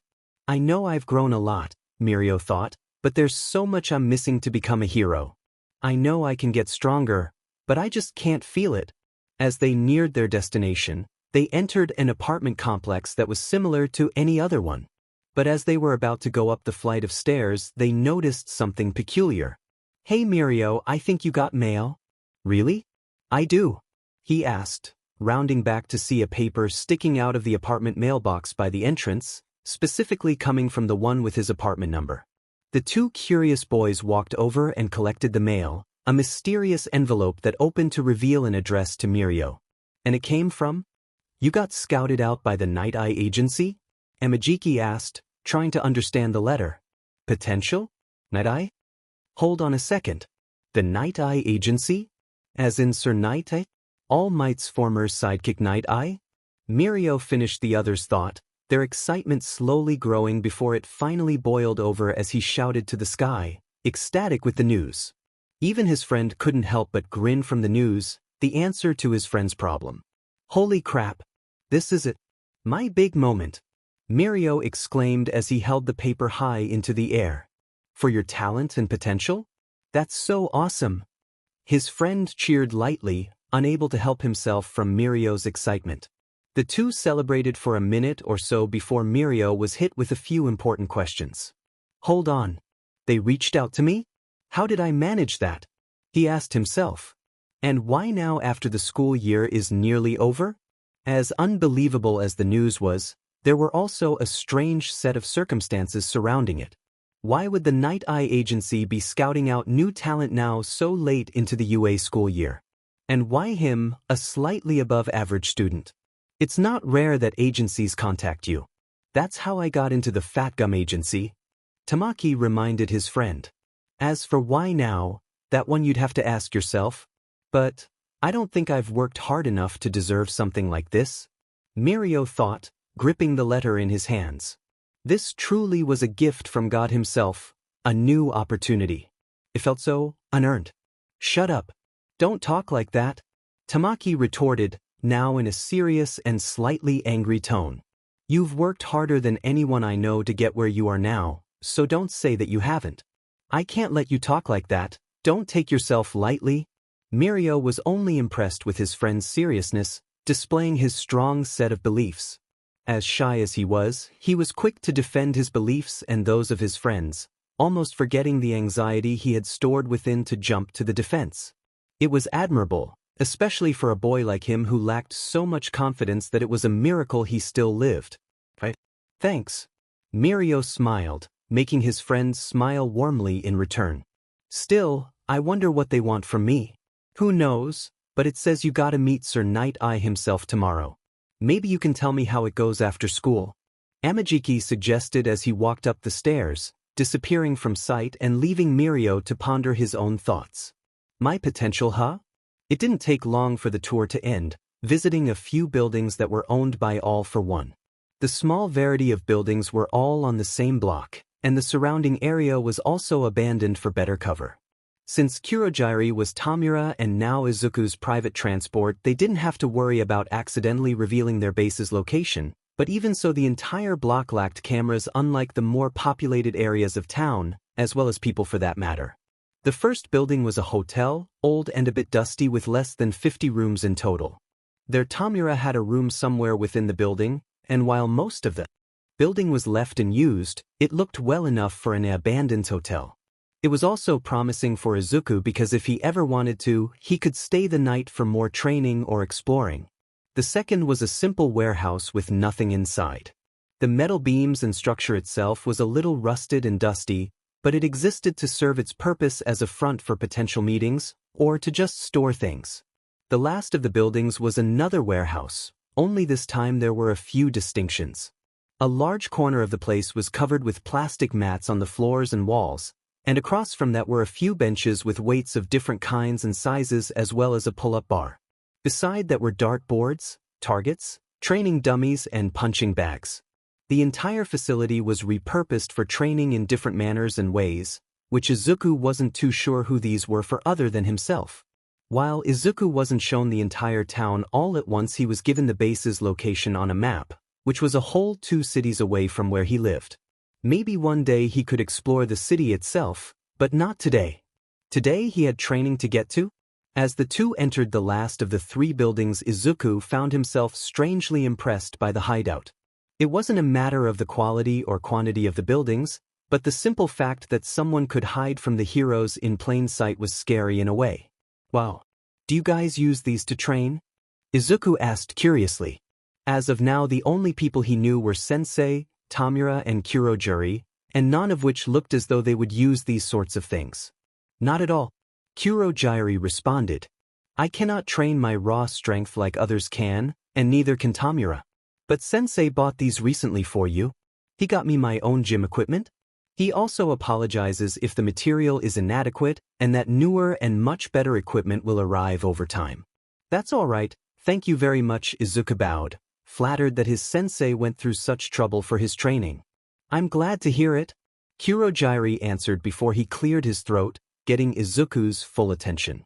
Master left me to instruct your training and your growth, but for now, show me what you can do, he ordered, though the order itself was a bit strange. There was an awkward pause between the two, confusing Izuku. Show you what I can do? Hit me, Midoriya. I want you to hit me. Oh, right, he said as he prepared a stance of sorts.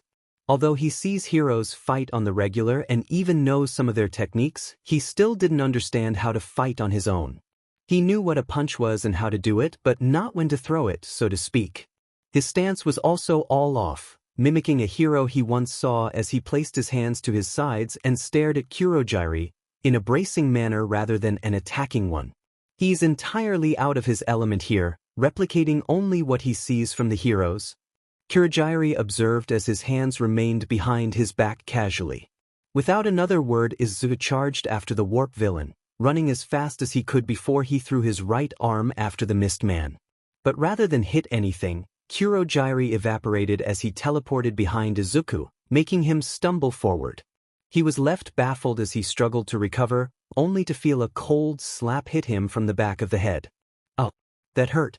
Izuku complained as he turned to see his trainer. I never once said that it would be easy, he teased playfully.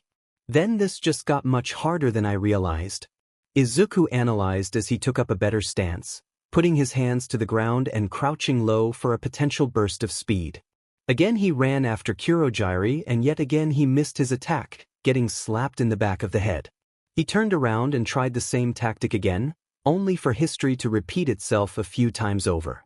No matter what methods or stances Izuku came up with, he just couldn't run fast enough to catch the villain, nor could he recover in time for the counterattack. This is impossible. I can't run fast enough to catch him when he escapes, and I'm always open to his attack, he thought, seeing the clear flaw in his repeated tactic. There was no way that he could even hope to catch the teleporting villain, much less the way he was now. But if he could just see another way to hit him. As Izuku took a step back to think a little more, he accidentally stepped on a small 5-pound dumbbell that was left on the floor, perplexing him. Kurogiri never said he couldn't use objects around him to his advantage. I got it. Quickly, Izuku picked up the light weight beside him and threw it at Kurogiri, making his quirk yet again to effortlessly avoid the attack.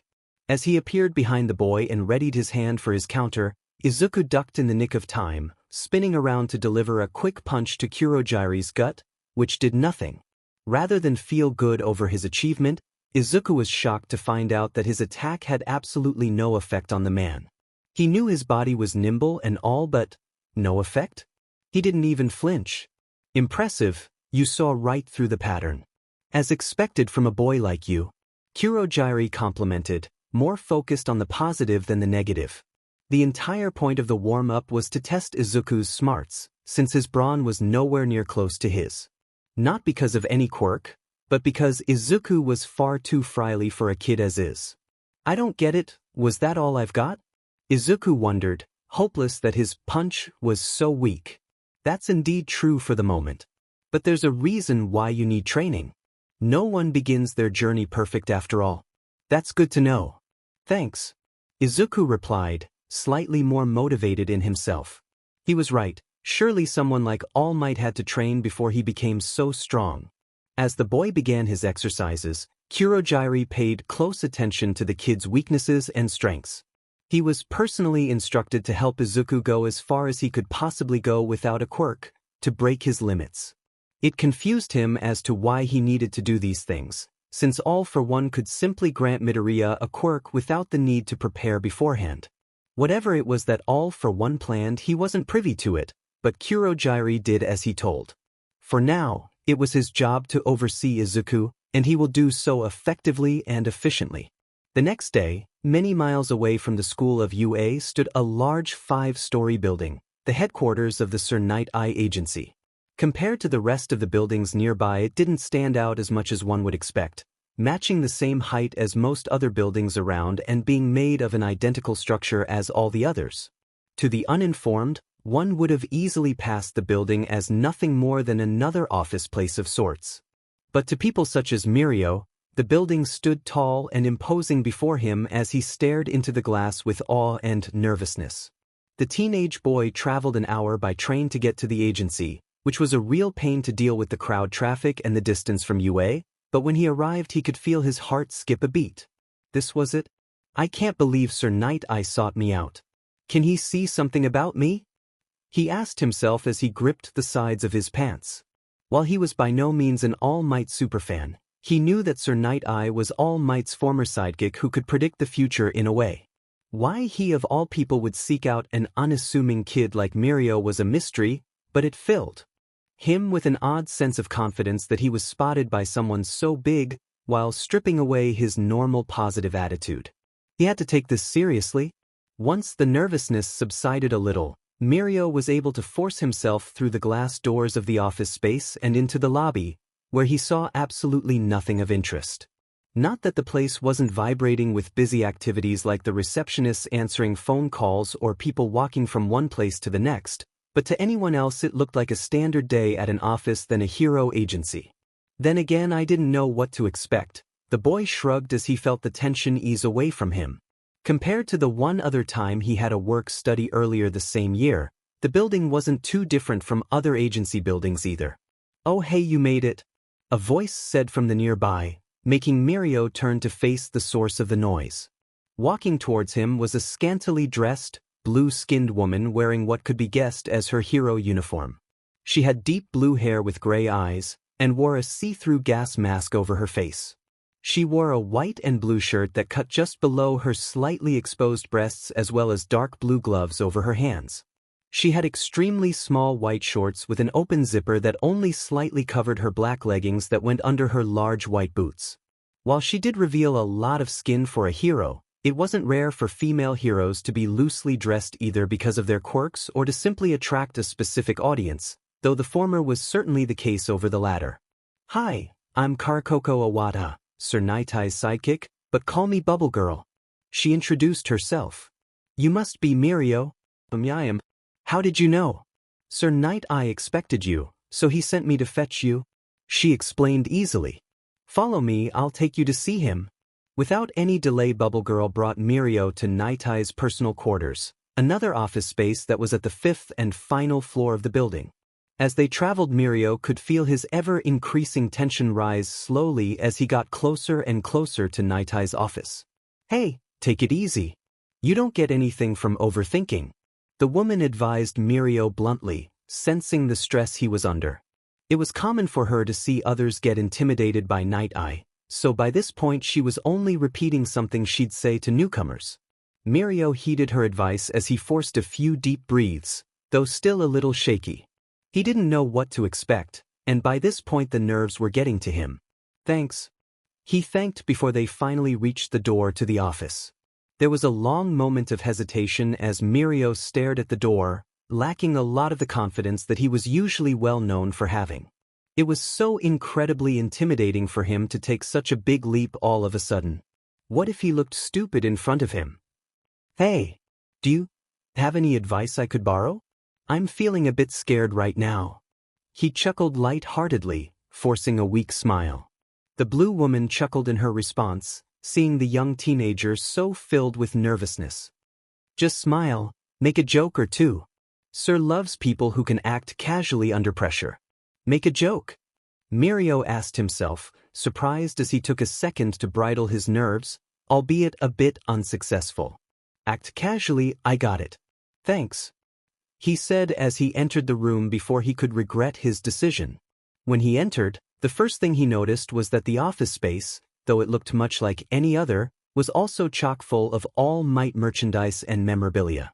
From posters, to a few dolls on a shelf, to even a cardboard cutout, The room had a pretty heavy dose of All Might within, reminiscent of Nighteye's ties to him. And sitting on the desk rather impatiently was the man himself, tall and skinny with small yellow glasses. He had dark green hair with strands of yellow as well as intense yellow eyes. He also wore a light gray suit with a polka dot tie.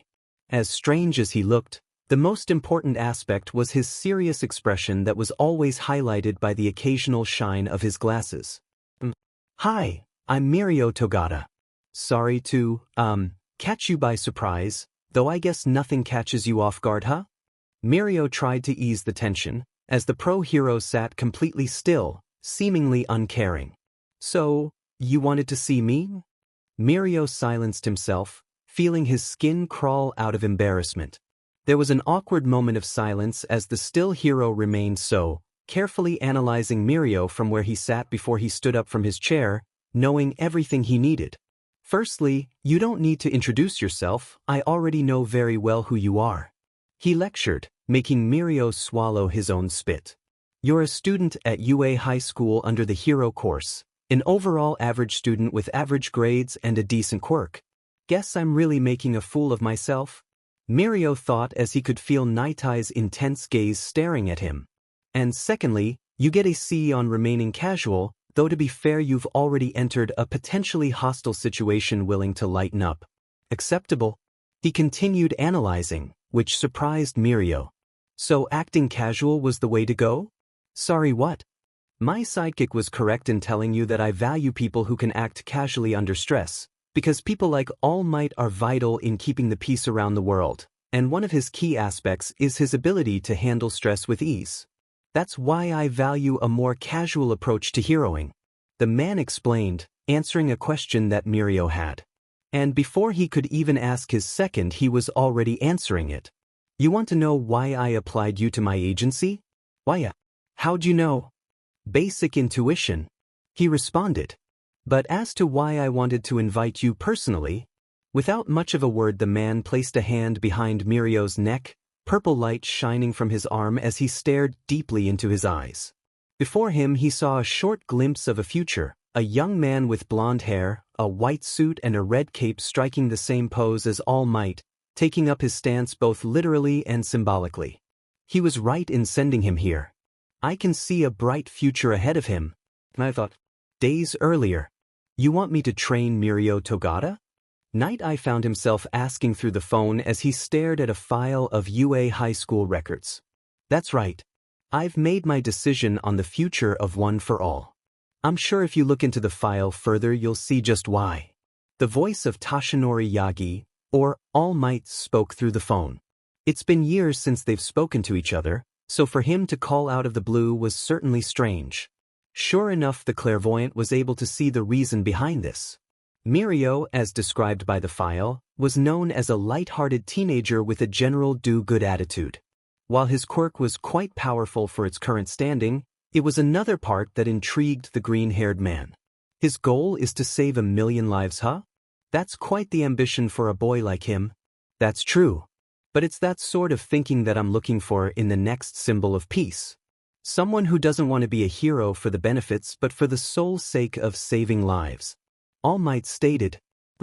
Nighteye conceded. He too could see why Mirio was chosen, and with potential like his it was only the current matter of making him more powerful.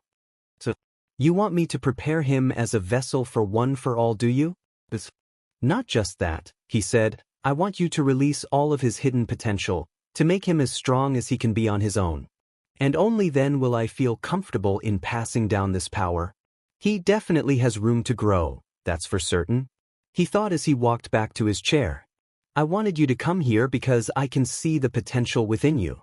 You may be an average student at the moment, but your convictions are what interest me. My convictions? Mirio thought, before coming to the realization of what he meant. Oh, my hero name. With my training, he continued, you'll become much stronger than you are now. With my guidance, you can achieve your dream of saving 1 million lives and more. Really? You mean it? Of course. I see a great future ahead of you, and it's because of that I'm willing to train you to become the best version of yourself. Suddenly, Sir Nighteye pulled an application paper that he stored in his desk, already filed out with as much information as he could add about Mirio, and lacked everything minus the boy's signature and the hero's stamp of approval. And with little hesitation, he pulled out a stamp as well and slammed it to the sheet of paper, engraving it with the logo for his hero agency into it. The notion deeply shocked Mirio. Was he really so motivated that he accepted Mirio almost instantly? With this stamp you're now my official pupil, and as such I expect nothing less than your very best and more. Sir Nighteye proclaimed before glaring at Mirio with a shine in his glasses. Now, prove yourself. Back in the district of Mizudafu, an obnoxious blonde middle schooler laid in his bed, bored out of his mind. His room was fairly plain for a boy like him, just a bed, white walls, a poster here and there, and a desk with his computer. But there were also one or two other things that stood out: a drum set in the corner of the room that he rarely used, a small bookshelf with various books ranging from comics to even cooking books that his parents gave him. He had a wide assortment of tastes that were hard to pinpoint, and one could never tell from a boy like him unless he were to show you, which he never did. As of late things had been going pretty smoothly for him, grades were high, the school year was nearly over, and the UA tryouts were in only a handful of months away. Pretty soon he'll have to start training both his body and quirk for the tryouts. I'll be the only one in this stinkin' town that applies now that Deku finally gave up, he realized, huffing as he thought so. That green-haired friend of his pissed him off more than anyone else, and it wasn't just because he was a nerd. His dreams were the same as his, wanting to become a great hero in the future, but to think of something so bold, so terrifying whilst being so powerless filled him with such an unreasonable amount of rage. Only people like him could dream of being a hero, having such a powerful quirk compared to all of the rest. It was practically destiny. Luckily, Deku finally caught his senses recently and pulled his applications, which pleased him. He'd better if he knows what's good for him, he thought before finally calming down. With Deku out of his way, there was no need to worry about something so unreasonable. Soon he, as well as every other extra in his town, will fade into the background as he, Katsuki Bakugo, rises above the ranks. They say that only less than 1% of applicants enter. But with a power like mine, I'll be sure to enter. Bakugo thought confidently, though there were hidden doubts inside of him that held him back. For one, there were thousands of other participants. While his quirk was strong, he didn't know how strong others can be. That said, there were also some that got into UA through recommendations, which limited the amount of spots that were available already. Secondly, people still ragged on him about the slime villain incident from a week ago. Since he made headline news and he was saved by All Might himself, he doubted that his name would leave people's minds anytime soon. Which was just annoying. His mother was his biggest critic of them all. Be stronger next time, she'd say. Then again, it was true for his case. Had he been stronger, had his quirk been more developed, he never would have been captured in the first place. And now he had that mark on him, a scar for all to see and know him as. The helpless boy who was saved by All Might that one time. Like hell I will. He raged, slamming a coiled fist into his soft bed. Small sparks danced in his palm as he did so. Now was about time he took action, that he make a name for himself. UA was the first step towards his bright future, the step that everyone keeps nagging him about. He was destined to be the next number one, and with a power like his he was sure of it.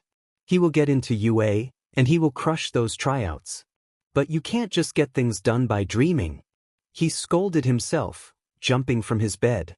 You need the drive to get shit done and the power to back it up. And unlike everyone else, I got both. Hyping himself up, he went into his closet to change clothes, and soon he was wearing a black track suit with small flame designs around for more flair, as well as black tennis shoes. In a pocket, he also kept a few empty balloons for a small idea he had, one involving his quirk. It was crude, but there was no harm in trying, or at least no harm for him. But before heading out his door, the blonde boy looked at the mirror that was posted against a wall. He stared intensely at his figure, marking down every attribute and flaw that he could pick apart before leaving. He's changed a lot since he was a boy, and it greatly showed in his lack of a genuine smile, replaced by a cocky smirk that he flashed to himself, be it to display his confidence or hide his fear. This is the start of everything, he thought. After I'm done, I'll blow everyone out of the competition, and I'll be the new number one. He thought as he soon made his way out of his house. His goals were set long before he himself made them. It was fate that he would grow into the person that everyone expected him to become. Strong, tough, powerful. It was in his nature, in his quirk, that he'd become a great man. By now he was only reminding himself of what he wanted to do, what he was meant to do, and that was to grow up to be the person everyone said he'd be. A few days had gone by for the young Bakugo, and his self-training was only just beginning. With school now out and over with, he could finally focus on himself for a change. For the next few months, he planned on training his body relentlessly until he was at his peak condition, a baseline requirement to get into UA. His parents sparsely care about what he did in his free time, though his mother was the most motivated to make sure her son was training, to which he was. As the blonde-haired boy sprinted at full speed one evening, he stopped to catch his breath, panting as he leaned against a bench beside him. It was only his second day of self-training, and already he was improving, able to run a bit longer at full speed than when he started, though how far that took him from home was the least of his concerns. As the boy sat down, he removed his black jacket with red flames to reveal his black tank top underneath. It felt like he was giving off steam from his body as he removed the jacket and wrapped it around his waist. The boy chugged a small portion of the oversized bottle he had with him and took a second to recover his body, tired from the constant running. By what he could tell, he was a few miles away from his home, just beside an abandoned beach. In his pocket he stored a small rubber balloon that he kept around for a small experiment, a way of testing his power. Inside was a small bit of sweat that he managed to store from his palms, concentrating enough for it not to explode. Carefully, he opened the balloon again and poured some more of his sweat into it before tying it, creating what was effectively a gross concoction of his imagination. But secretly, the ingenuity behind it wasn't something all of too common. When stared at the balloon, he realized that not only was his experiment far too tedious and time-consuming to make, but also very hard to use in public, prying eyes. "I can't test this damn thing anywhere," he complained as he carefully set it beside him, placing a hand over it so that it doesn't accidentally activate. He looked around his environment to suddenly notice the large trash mound that loomed a small distance away. Far inland of the beach there laid a staggering amount of trash that was simply collected for no one to care about it, polluting and ruining the otherwise okay-ish atmosphere of the beach. The hell? Where did that thing come from? Quickly he made his way towards the trash mound to see its full scale and length. It took up a sizable portion of the beach and consisted of varying types of trash, from broken refrigerators, coolers and general electronics to entire car parts, car frames and tires too. It was an extremely hard to miss sight that most likely resulted from this area of town being more unkept than anything. Of course, it wasn't rare that certain parts of town were more rundown than others, in part because of hero activity being lower in certain places than others, resulting in a small rise in underground crime. This trash mound, seemingly, was a result of not only the poverty of the area but the lack of people caring enough to take care of their own property. Quite messed up that people could be so uncaring, but equally screwed up that no one cared to clean it. The boy wandered into the area with a general curiosity that attracted him to the place. He knew that he was in a bad part of town, but to think he'd find a sight like this was really telling. It wasn't really his intention to run into a place like this or even clean it up, but it did have some promises. This damn dirty trash dump? How the hell can people be so disgusting? Clean your own damn trash? He complained as he found himself staring down a rusted chassis of a car. In being surrounded by useless junk that people could only ever want gone, he got a bright idea. With little further thought, he placed the liquid-filled balloon in the middle of the chassis and walked a few paces away. He assumed, seeing that no one was around, that no one would stop him or even care that he destroy a few things. He grinned wildly at the thought of getting away with what he was about to do. "Die!" he yelled as he threw his right arm forward and created a large explosion with his quirk, shooting sparks out that detonated a little late. Unsurprisingly, the explosion immediately pierced through the concentrated ball of sweat and activated it, creating a violent explosion that blasted the car into a million flying pieces of scrap metal. With a malicious grin, he witnessed the rubble disappear before his very eyes. He could use this place for training. While it was so far away and isolated that he could train to his heart's content, he was simultaneously doing the damn city a favor. They should be paying him by the end of this. Now this is what I mean by training, he thought as he cockily slammed his fists into each other, creating a puff of smoke as his quirk activated unconsciously.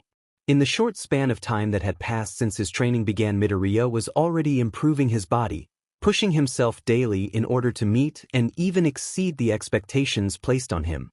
As of yet, he's only been doing basic strength and endurance training with Kurogiri, running laps, lifting weights and doing other common yet heavy exercises in order to temper his body. Already the boy has been able to improve his capabilities a little, going from 50 laps around the warehouse to 60, and soon 65. In the same breath, he was able to meet his limits. In the current moment, Izuku laid shirtless over the bench. His pale, skinny and sweaty body didn't seem to be making any progress in its growth, but it was only the first few days after all. In his arms he bench-pressed a 70-pound barbell, huffing a little as he did so. 5, 6, 7, 8. Kurogiri counted for him as he observed carefully. When Izuku started, he was most comfortable with the total of 60 pounds, but for some reason he wanted to add 10 more pounds. Midoriya was able to complete his set of 10 bench presses, but he struggled to lift the barbell for the 10th and final time, his hands and arms shaking from the effort and fatigue. He was able to do it, but not without expending himself. 10. He exclaimed, setting the piece of equipment back into its stand and sitting up to catch his breath. Not only were his arms on fire, but so were his legs and chest. Less than 10 minutes ago he ran several laps, and without hesitation he set himself on the bench for more. If you find yourself unable to continue, Midoriya, then you must take a short rest. We still have the whole day to continue, Kurogiri suggested, but the tired kid only shook his head. It's fine. The point of the exercise is to strain my body, so that it grows stronger. He huffed, analyzing as he usually did. So the more effort I put in, the stronger I'll become. That's one way of putting it. Kurogiri agreed, though it was a question of how sound those tactics were. To anyone else they were quite self-destructive, but to Izuku they were the most logical course of action, regardless of his physical capabilities. He has plenty of room to grow before Master can give him a new quirk, Kurogiri thought to himself. The dark purple shadow still had no clue what quirk Izuku would receive in the near future, a emitter type, a physical type, or maybe a mutant type too. But what was more confusing was the way All for One presented the idea. If not to take control of him, then why go through such trouble of training him too? And how was he going to influence the young mind with a quirk alone? The questions were numerous, and even as All for One's right-hand man he still wasn't told much else. But for now, he did what he was told. He began their first training session by making Izuku do a plethora of push-ups, sit-ups, etc. While he was being soft for the moment, he was instructed to push Izuku as far as he could, for whatever reason. Not that he had to anyway, Izuku was doing that last part himself. And what of your diet? Have you made the recommended changes? Of course. Izuku stated. My mom was able to change my diet since I'm exercising so much now. I'm eating nearly twice as much as before. Good. Kurogiri stated before he watched as Izuku laid back down for more exercises, unrelenting as always. He saw as the boy struggled to lift the thing back up, but with sheer will alone he was able to trudge through half of his set before his shaky hands started shaking a little too much. Without a second thought, Kurogiri used his teleportation quirk to remove the barbell and set it aside harmlessly, thumping violently as Izuku pulled his hands out of the portal. Sorry. He huffed as he let his arms hang to the sides, burning in an unrelenting pain. It was like they were going to snap if he hadn't stopped in that moment. That's all right, young Midoriya, but it's not healthy for you to push yourself so far, the Shadow Man advised. Your will to break your limits is strong, but your body can't keep up with your expectations, right? Izuku huffed, sitting up and drinking more water. In watching him develop rather quickly, Kurogiri could only wonder about the boy's tenacity and sense of will. Even for a hormonal teen with the need to prove himself, this was an unnatural amount of inner strength that he had, especially for a kid like himself. Might I ask why you are so eager to prove yourself? he asked the exhausted teen. It took a while for the boy to think of a proper answer, both out of fatigue and his complicated feelings. But in the end he had only half of an answer to give. It's because I want to be stronger, to save people? He huffed, only taking a moment to catch his breath. Oh, well, he thought back, Sensei became my master because he can see my potential too. And since no one else has done that before, I guess I want to impress him too. He spoke honestly. Interesting. Kurogiri contemplated. You know, you're a very special case, young Midoriya. As a villain, you strive to become a hero that saves others. Yeah? Does that seem stupid? Izuku asked, doubting himself for the validity of his position. It depends. Are you willing to follow Master's orders? He interrogated. At the end of the day, you are still a villain breaking the law, and by no means a hero. If and when Master asks something of you, can we trust you enough to follow through? These hard-hitting questions needed to be asked now more than ever, answers to the inconsistencies Izuku has. He wants to save people, yet can he truly be trusted to stay on their side? Midoriya thought clearly and deeply about his answers, knowing that what comes next could either doom him or save him from his predicament. He was going way too far for a normal person to see through his dreams, especially for a kid his age. And yet he still questioned the backwards logic that came with him joining of the villains. He wasn't going to become a cold-blooded killer or hardened crook like other criminals, yet he was learning under one of the evilest men known to history. With a promise of strength and a new perspective on society, was he really willing to accept these new conditions? I still don't know. He answered honestly. But Sensei says that he can see something in me, the ability to change society. I still don't know how or why, but maybe it's because I can save people even as a villain. How so? The man pried further. All my life people looked down on me for trying to be a hero, and because of that I was cast away for who I was. So, if Sensei himself says that I can be myself, then I'm willing to follow him. I want to help the people that the heroes can't save, even if that means I break the law to do it. The man was impressed with his answer, shocked even. To think that someone so passionate and simultaneously determined could exist was surprising. Even given the conditions of being outside the law, the world protected by those heroes he still admires, his motivation to help others is too great.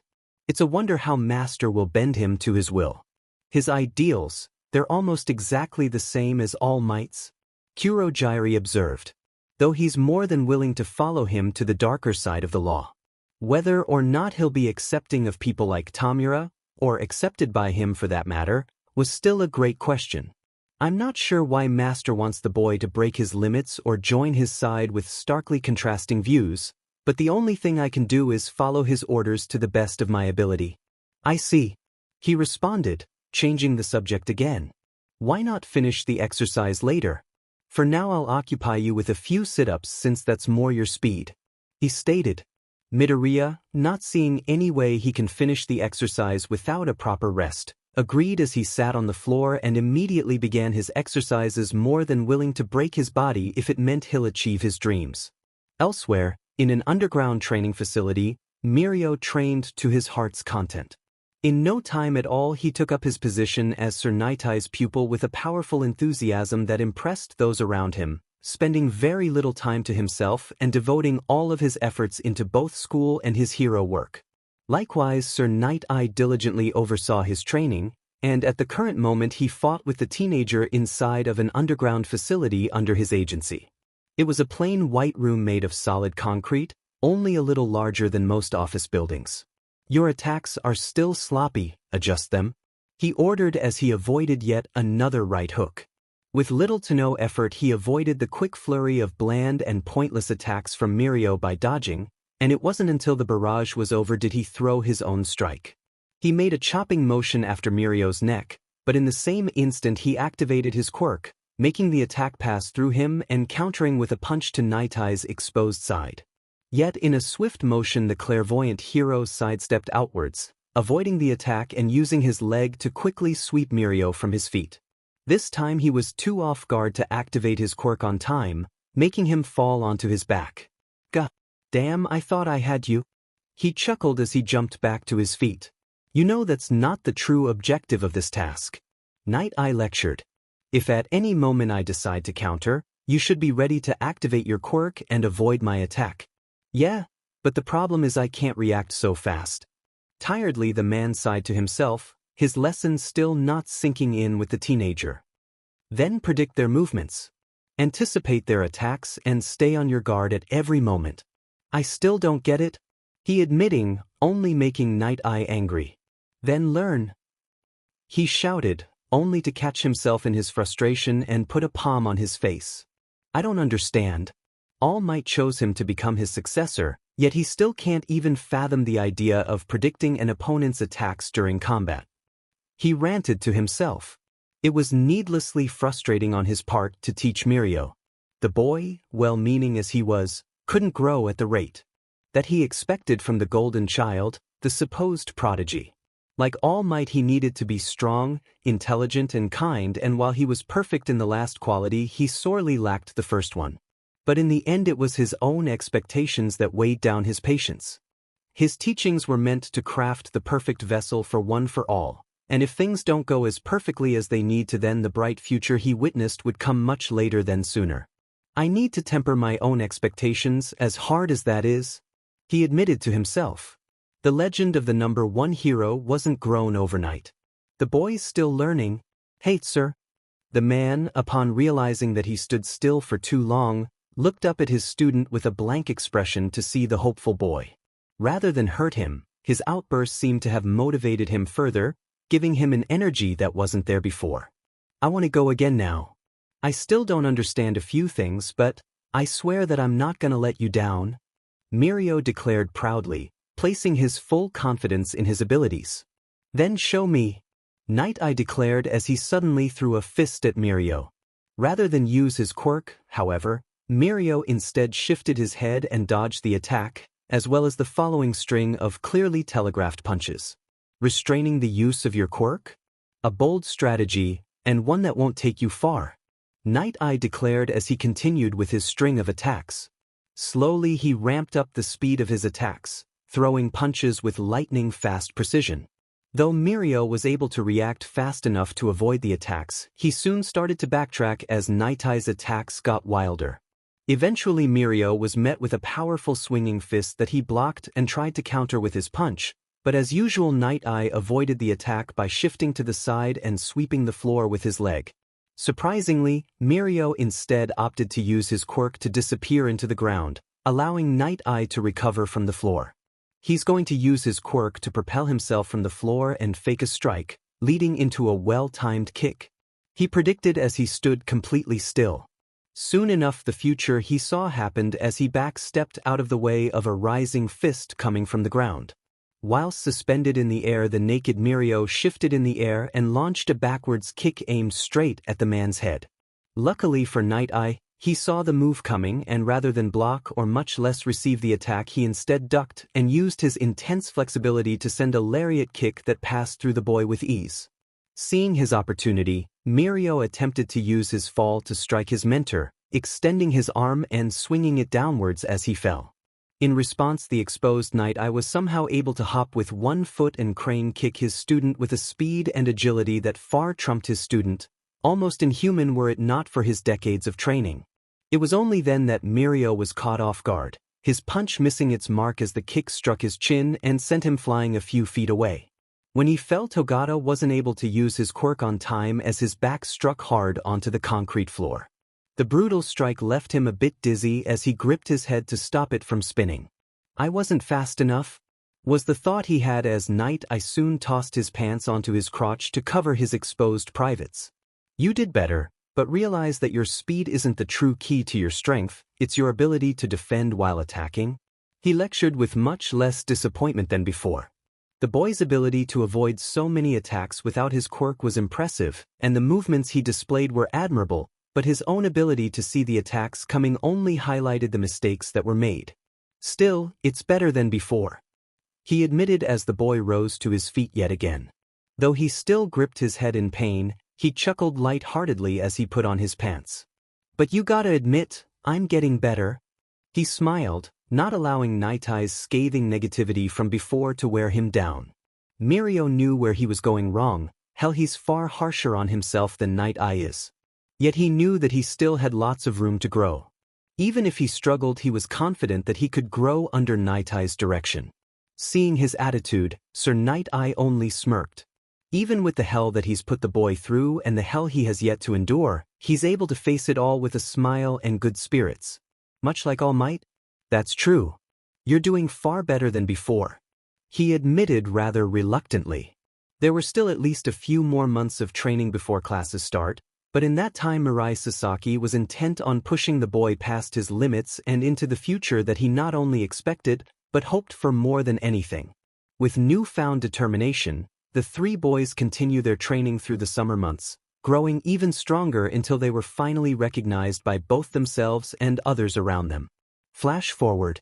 Months passed like water for many, especially for a boy like Bakugo, whose relentless and constant training led him to live out the same day over and over again. Compared to others, his training was much more improvised, having the basics like cardio, push-ups and sit-ups, but also mixing in other forms like carrying a refrigerator a couple of feet, lifting copious amounts of trash from everywhere, and, his favorite part, blowing up junk for the sake of it. For months Katsuki ran straight into the abandoned beach and played around with the mountains of trash, cleaning it as part of his training. It wasn't for any real goodwill or moral standpoint that he cleaned the beach, but instead it was so that he could train his quirk more without getting finned or worse, going to jail. He was indeed able to grow his body and his quirk, but not to the degrees that he expected or wanted. As of yet, he's learned how to concentrate the blasts of his attacks into more precise ones, but he still doesn't have the hang of it. Fuck. He cursed himself, fully aware of his own shortcomings in growth. This'll have to do for now. He looked around his surroundings to see the semi-clean beach around him. While it wasn't as massively dirty and trashy as before, there was still a sizable amount of trash around him, either in small, untraceable pieces or large metal/general objects that even he wasn't able to lift, though he damn will try in the future. Around him he saw what was the physical proof of his growth, a tattered ruin that was left so because of his sheer determination. He was able to remove what was likely years of neglect to the beach by cutting the subsection of trash into a small, ruined wasteland full of dead appliances, shrapnel, and scrap metal. Yet it wasn't gone entirely, and that's what irked him the most. To see that he wasn't able to grow fast enough or strong enough to wipe the beach clean only ever upset him, like the world was mocking him. Suddenly pissed off, the boy walked towards a large, dense metal box and angrily blasted it apart with a bombardment of his quirk, shrapnel flinging every which way. In a minute or two the dense metal box was instead a bundle of scrap. As he huffed a little, he heard his phone ring in his pocket, forcing him to answer the call. "Who's this? Where the hell are you?" His mother yelled at him so loudly that he could feel his ears sting. "Don't yell at me, bitch." He responded instinctively, but was met with equal hostility. "Well then, get your sorry ass over here, the tryouts start in an hour." She finalized before she abruptly hung up on him. "Fuck off," he exclaimed angrily, though when looking at his phone he realized that it was surprisingly late by now. "Guess I'll cut it short today," he thought as he looked out to the semi-clean beachside. It was through his efforts alone that the place has been looking better, and it would be through his continued efforts that the place looked perfect, free from the garbage. Because very soon he'd find the strength to clear the beachside out. And afterwards he'd move on to bigger things. Though now he cleaned the beach, soon he'll clean out the entire competition. Quickly he went back to jogging out of the beach, sending his mother his current location through text messaging. It wasn't much of a distance, only a few miles out from the more abandoned side of town. She'll make it to him easily. In the sidelines, a tired blonde man wearing a blue, yellow, and red tracksuit bore a wide grin as he stared at the young boy leave the area. It was none other than Toshinori Yagi, who secretly kept track of the progress the kid was making, slowly observing over the course of the past week how much the beach has been cleaned out. "Looks like that kid used this place as his training grounds," he noted to himself. "Crafty. I'm guessing he's heading out to attend the UA tryouts. I'm sure I'll see him again. Crap, I'm gonna be late," he realized as he continued jogging in the same direction. In the months that Mirio had spent to train both his body and his mind, he made astonishing progress in both fields. With strict tutelage from the former sidekick of the legendary hero, the teenager was able to learn much more about what it was like to be all might, always cheerful and calm along with powerful. He was even taken to certain hero missions throughout the summer break, and by the end he'd spent his entire vacation working, training and learning. And when there were only a few weeks until school started all over again, he was called into the same old training room for one final test, an overview of his newly acquired skills. He donned his hero suit yet again, a skin-tight suit with a cape that made him look more like a comic book superhero than anything. His outfit consisted of a bright white, long-sleeved shirt with the number 1,000,000 embedded into it. There was a maroon-red cape attached to it that matched his maroon-red gloves, and he wore a blue set of pants that was mostly covered up by thigh-high boots in the color white. Lastly, he wore a mask with a transparent yellow covering that both protected his eyesight. Due to the nature of his quirk, the entire outfit was also made from fibers of his hair in order to prevent him from losing his cloths mid-fight, saving him from much embarrassment. What's taking Sir so long? He should have been here by now. He wondered, checking his phone to see the time. It wasn't until a few minutes later that Sir Nighteye entered the room, but leaving the door open behind him. I'm glad you were able to arrive on such short notice. It's a bit unexpected that I summon you in your free time, but this is important. He apologized. It's all right, 'cause I'm sure you saw it coming anyway. Mirio joked, as bad as the joke was. The point is, he cut to the chase, today I have a special guest here, one that's been eyeing you for some time now. He's seen your growth and asked to meet you today for an evaluation of sorts. Just then a tall, buff figure entered the room, shocking Mirio to his core. Hulking his way towards him was none other than the esteemed All Might, #1 hero and legendary defender of good. I am here, he boasted proudly, standing directly in front of the impressionable young man. All Might. Holy crap, you're here! Mirio exclaimed out of excitement and shock. In working under All Might's former sidekick, he never expected to actually see the legend in person. It was like meeting a fictional hero in real life. My, so you must be the young Toga. I'm glad to see you've grown a lot. Just look at those muscles, he exclaimed proudly, placing a hand on the boy's extremely well-defined shoulder. Compared to his former, somewhat modest build, his body had undergone a drastic transformation, gaining more definition than before. Thanks. I'm so glad you noticed. I just can't believe it, you're here. That I am. All Might has been keeping a close eye on you, since you're not only sporting a noble goal, but because you're already growing to become a professional hero. In fact, if you weren't still in school, you'd be better than most pros nowadays. Really? I know I got strong, but that much stronger really? He asked himself. And since you've gotten so strong, how about a quick spar? A spar? That's right. Not that it should be too hard for you, with that power and all. All Might smiled confidently, like he wasn't already anyway. Take on All Might alone. That's crazy, Mirio thought. Even if I can phase through his punches, how am I going to deal any sort of damage to him? With the amount of power that All Might had, Mirio was far from intimidated. He was horrified by the thought. Someone like him couldn't stand up to All Might even if he didn't try. He was too tough and strong. In no time at all he'll lose with just one punch. Then again, that's only if he hits me. He tried to rationalize. Maybe he could hold his breath for long enough to outlast All Might, if only a little bit. Even then I can't back down now. I have to prove myself this time. Show both Sir and All Might what I'm made of. Okay, I'm ready then. He eventually smirked, raising his fists against the walking tank of a man. That's the spirit. Here I go. In the blink of an eye, All Might was already jumping after the boy with such speed that he left a deep imprint on the concrete. Instinctively, Mirio used his quirk to avoid the attack, watching as All Might missed his grand slam and instead vault against the wall he was headed towards. In the span of 2 seconds, All Might sent himself flying from one wall to the next, attempting to land 2 devastating punches but missing as Toga sunk to the floor. His reaction speed is impressive, already capable of avoiding my attacks, he observed as soon Mirio popped from the ground.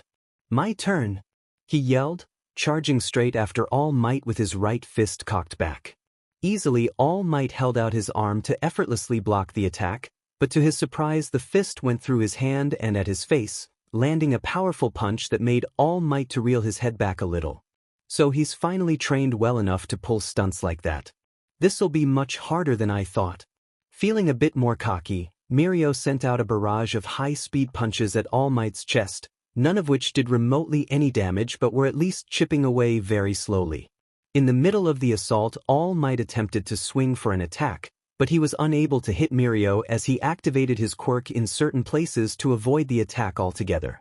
For a small while the two were at a stalemate, one landing every hit but not affecting the other so much, and the other unable to land a single attack. I can't hold my breath for that long, Mirio thought to himself as he continued the string of attacks, feeling as a greater barrage of punches passed through him unfazed. If at any point he received one of those attacks, then he wasn't going to last a second. Each and every one that passed through him had the swiftness of a speeding car. And most likely had the force of one too. Eventually Mirio disengaged by sinking into the floor again, and without a proper counter All Might could only wait for the boy to pop up again. In that instant he flew back into the room to land a mean uppercut to the chin, forcing All Might's head to jolt backwards. He followed this with a string of 2 attacks, twisting in the air to deliver a sweeping kick to the jaw and a right hook to the face, both of which only did minor damage to All Might. As Mirio fell through the floor again and tried the same attack, he was surprised to see that All Might was missing, nowhere to be seen. Yet that was only a trick as a strong gust of wind struck his back, launching him headfirst into the wall. You can phase through anything so long as you're concentrated, but sometimes you're unable to breathe as a result. All Might reiterated what he read about Mirio's quirk. So, in the moments that you need to recuperate, you're completely open to any attack. Guess he already found out? Mirio thought, getting to his feet and only smiling painfully. You got me, but that doesn't mean it's over, he boasted confidently. In response, All Might held out his arm and flicked 2 of his fingers, creating a strong gust of wind that knocked Mirio out of balance and allowing All Might to rush after the boy yet again. As the hero attempted yet another rushdown-style attack, the teen sunk into the ground yet again, popping up a few feet behind the man. But surprisingly, All Might followed the same attack pattern again, flicking 2 fingers and jumping after the off-guard Toga but disappearing again. He's not letting me catch my breath. The second I try to, he knocks the air out of me and attacks. It's no wonder he's the #1 hero, he observed in a state of panic. Unbeknownst to All Might and Sir Nighteye, Mirio was enveloped in a pitch-black darkness that covered his eyesight.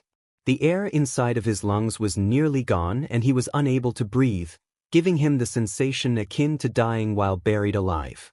He could feel the horrifying sense of falling that came with using his quirk, and yet as he moved his body he was thrown deeper into the depths of the earth at a faster and faster pace. But instead he pushed through, forcing the fear out of him for only a few moments as he made up a strategy in his panic. By this point, the second he deactivated his quirk, he'd be unable to permeate through the following attack. I gotta try something at least, he finalized, the lack of air finally forcing his brain into action. Through his own will, he could only hold back the fear inside of him for a few seconds, but the sensations and lack thereof were so detrimental that he found it hard to ignore it. Soon he found himself being flung back into the room at high speeds, due to the amount of time he spent falling, now being launched in an instant like a trampoline. He easily collided with the roof, flipping in the air, landing on his feet and using the roof as a springboard to jump down at the symbol of peace for a desperate last attack. Instead, All Might quickly grabbed Mirio by the chest and slammed him violently into the ground, preventing him from breathing for just long enough that it felt like his heart was going to explode. The teen finally gasped a pained breath into his hurt lungs, feeling the pain surround his back. He knew that he had to move out of the way. But in his current state his heart couldn't keep up with the breakneck fighting pace they were going at. He actually dreaded the use of his quirk again, huffing for air yet unable to stand from the floor. Instead the boy gripped at his thumping chest. You did well, but your strategy couldn't compensate for the gap in power. All Might approached, looming over the defeated Toga. His pained body couldn't match the agony his heart felt for nearly exploding with the lack of oxygen, leaving the teenager with a panicked expression that sort of surprised All Might.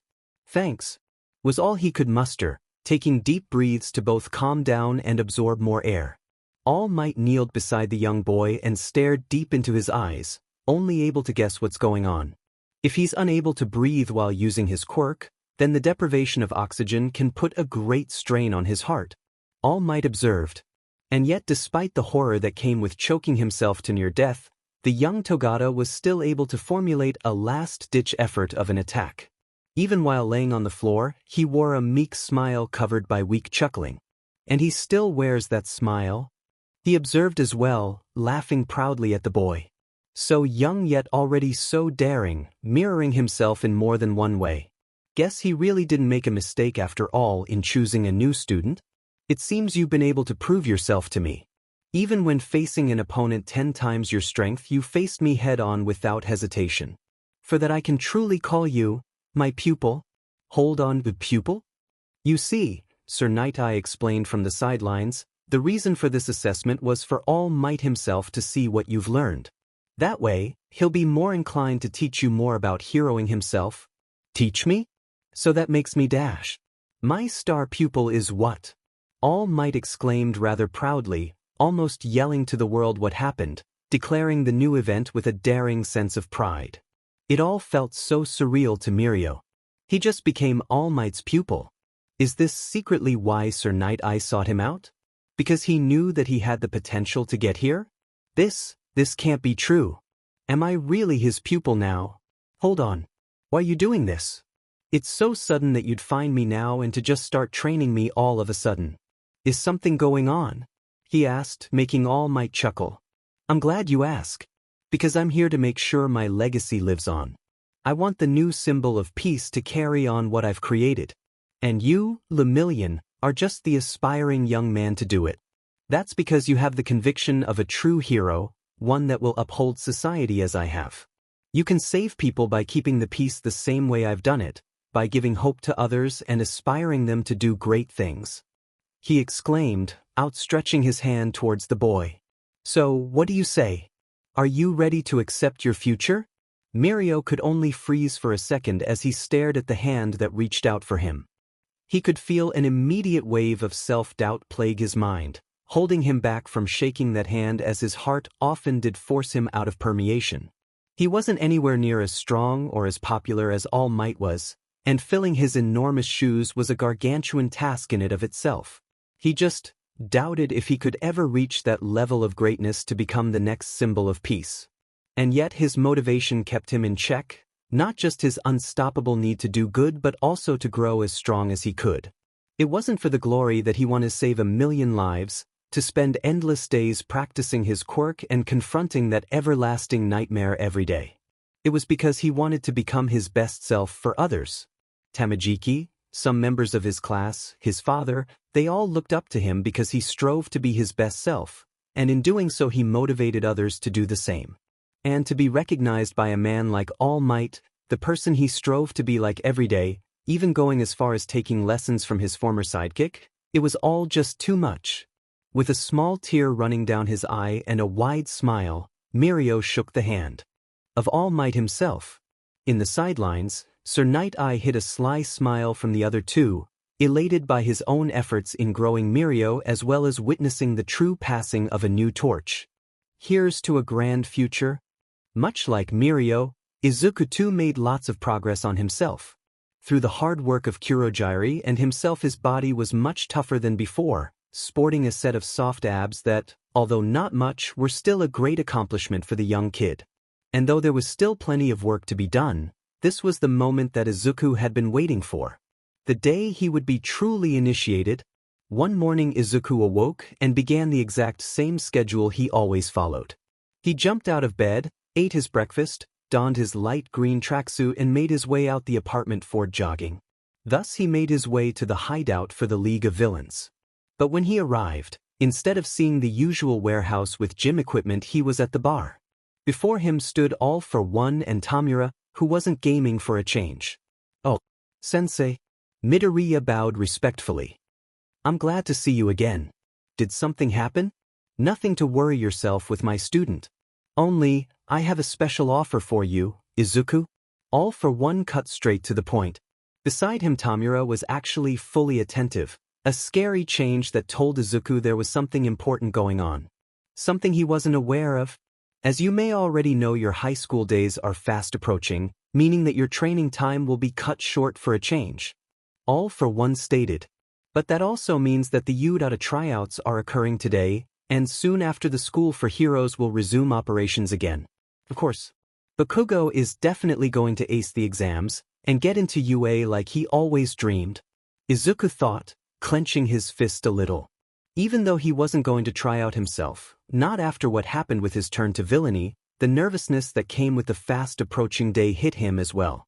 It was like unconsciously he was still holding out hope that he'd go to UA, and though he tried his best to ignore it, he could feel the last of his hope of becoming a hero die inside. Because so it's only fitting that you too prove yourself to our cause, he said, surprising Izuku. After all, there's a specific reason why I've had Kurogiri train you so heavily for these past few months. It's because I'm going to distribute the ultimate test. Pass it and your position as my proper pupil will be cemented. Fail it and you may very well die. Die? He asked himself. What kind of test was he going to give out? In his shocked state of being, he saw Tamura give a sly smile. It was near unnoticeable really, but as he lifted his head up Izuku could see the smile that he hid, like he was glad to see a pest go away. It was that face that horrified Izuku even more. Of course, should you refuse the test you'll simply be sent back home. You'll hear nothing from me and you'll get to live out the rest of your days as an ordinary boy. All for One stated. The choice is yours, and I hope you'll make the correct decision. The green-haired boy froze in place, shocked by his current position. His options were either walking away for good, or dying, and neither of them were great. On the one hand, he'd get to properly walk away from his crazy situation. It was just his luck that things were so tame as of now, but with the coming school year his sensei implied that things were greatly going to change, maybe even get a little more hectic from here. If that was the case, then now was his only time to walk away, to escape from becoming the bane of society. But to run away now, after all the effort that he's put in as of late, it seems so stupid that he give up now. Even if what he was doing might sound redundant for a boy like himself, a fan of All Might training under his greatest enemy, it was his future that he was most worried about. I'm confident that a boy like you can change a life, not like a hero, but as yourself.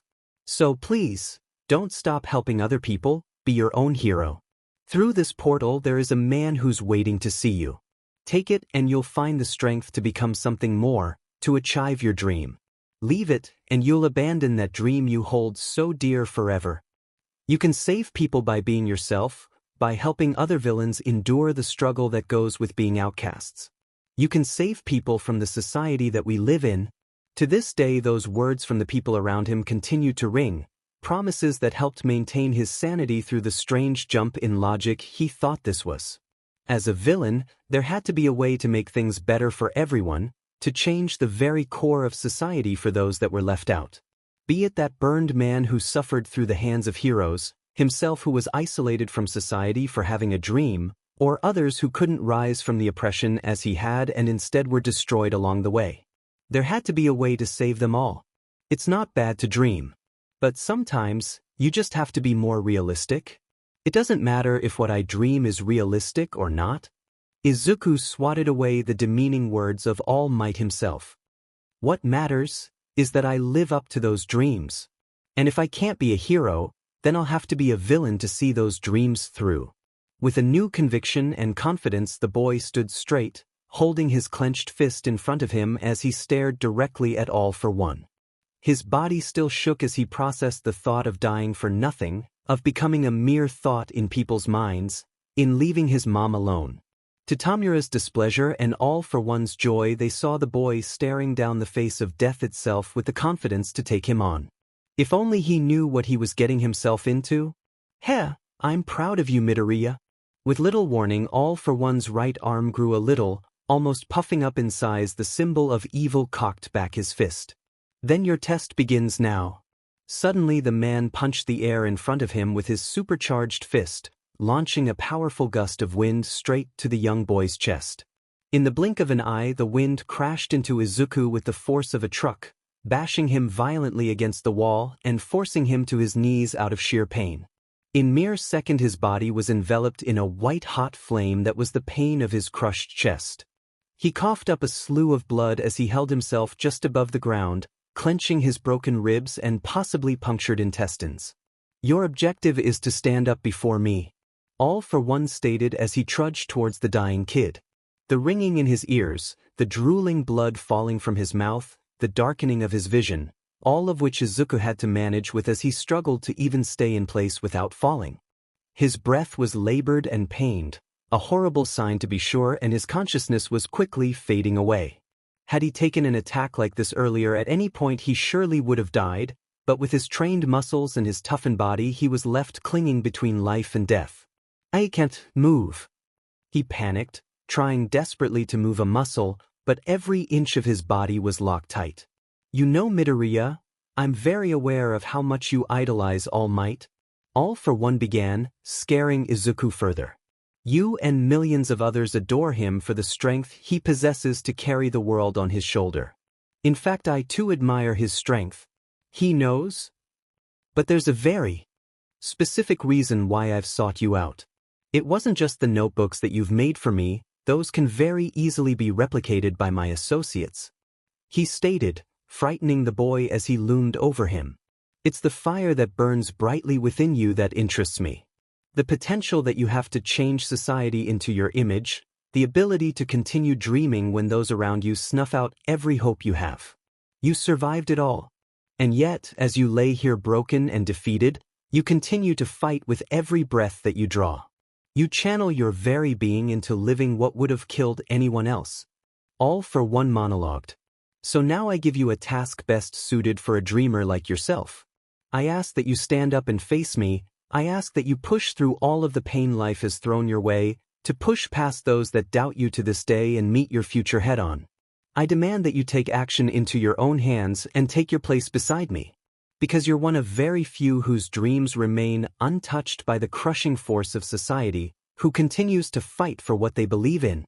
In what has to be the pinnacle of his motivational speech, All for One held his hands up to the sky, almost yelling out to the world and to Izuku, commanding both to heed his word.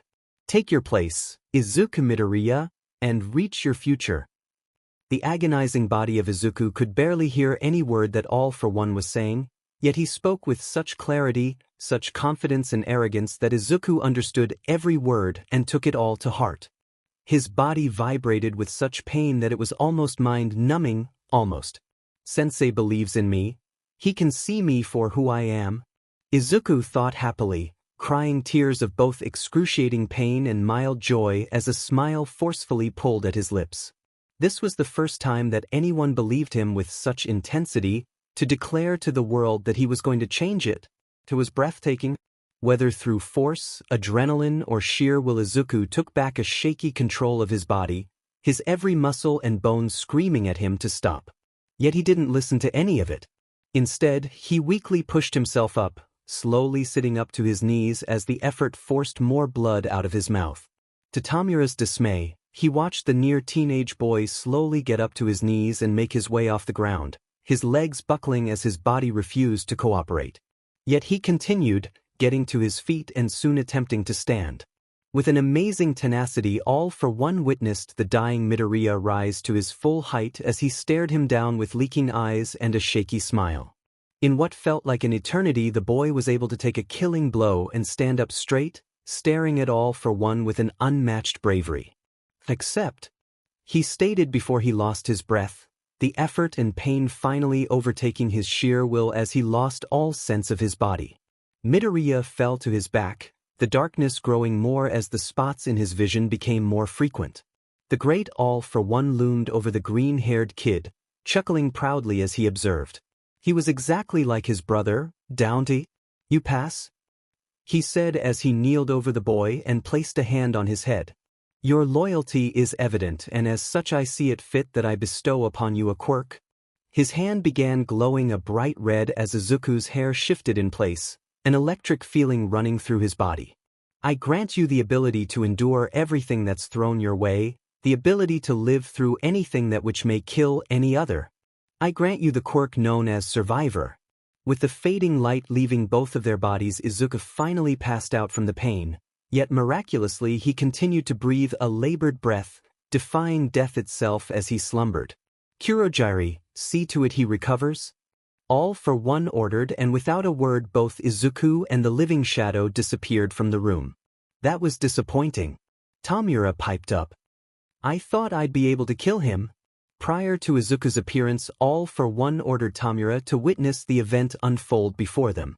Without the boy knowing, they agreed on one thing.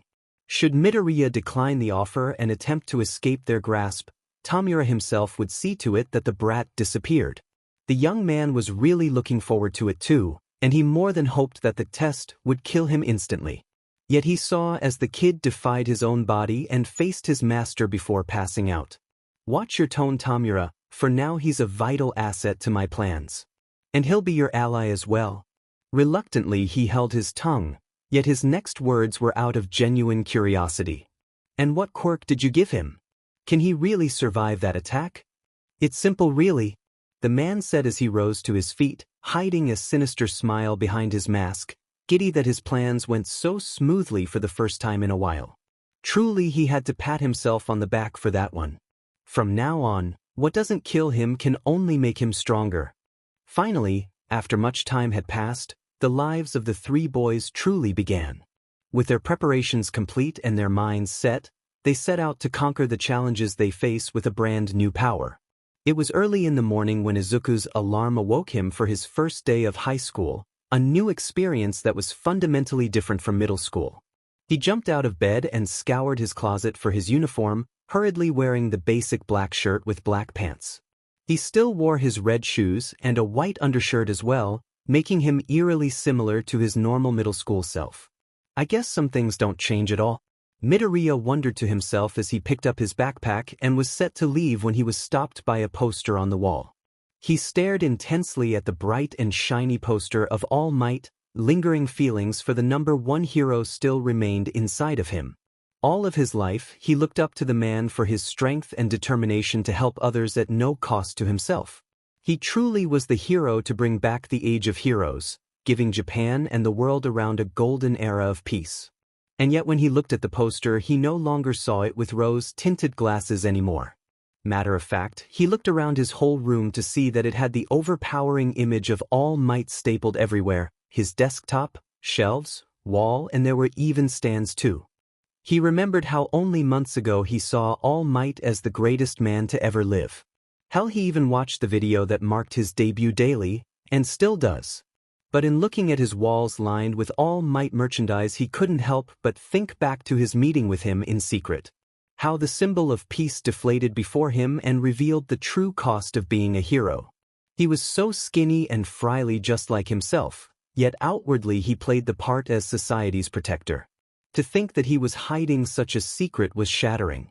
And now, after all this time, he still held a faint amount of respect for him. It was no longer because of his strength, nor the childlike glee that he still clung to, but his ideals, the concept of the man. Just like Sensei said, he was so strong that he was able to hold up society over his shoulders and bring an era of peace, to save others through the kindness of his heart. He was still a model hero, regardless of the fact that he was the last person to crush Izuku's dreams. Even then, Izuku couldn't bring himself to hate him, he could only understand his reasoning. But that's not enough, I guess.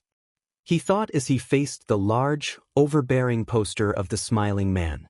Regardless of the effect he had on crime, regardless of the fact that he was such a popular role model, and regardless of Izuku's admiration, there was still so much evil underlining the good. In a world full of heroes, there was still so much that was left under the cracks, affecting people like him on a daily basis. I can't play both sides like this, and for that I'll have to put this down. He thought sadly as he removed the tape and stared at the poster. He couldn't bring himself to hang the poster admirably anymore. His feelings of respect were still intact, but in displaying the poster proudly he felt dirty, like a poser. With his now cemented allegiance with All for One, he couldn't just boast about becoming a hero anymore, not when he was actively going against them.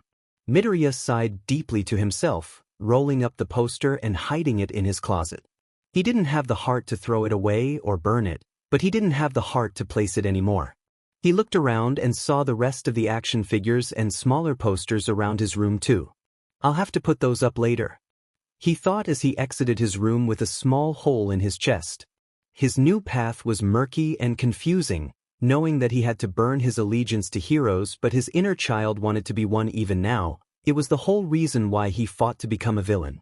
And maybe, after all was said and done, he can rest knowing that he gained the strength to make his dreams come true.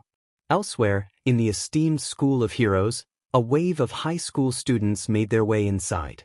While some of the more starry-eyed freshmen took a moment to admire the beauty, the more seasoned students didn't hesitate to enter campus with fresh new mindsets and capabilities they've acquired over the summer.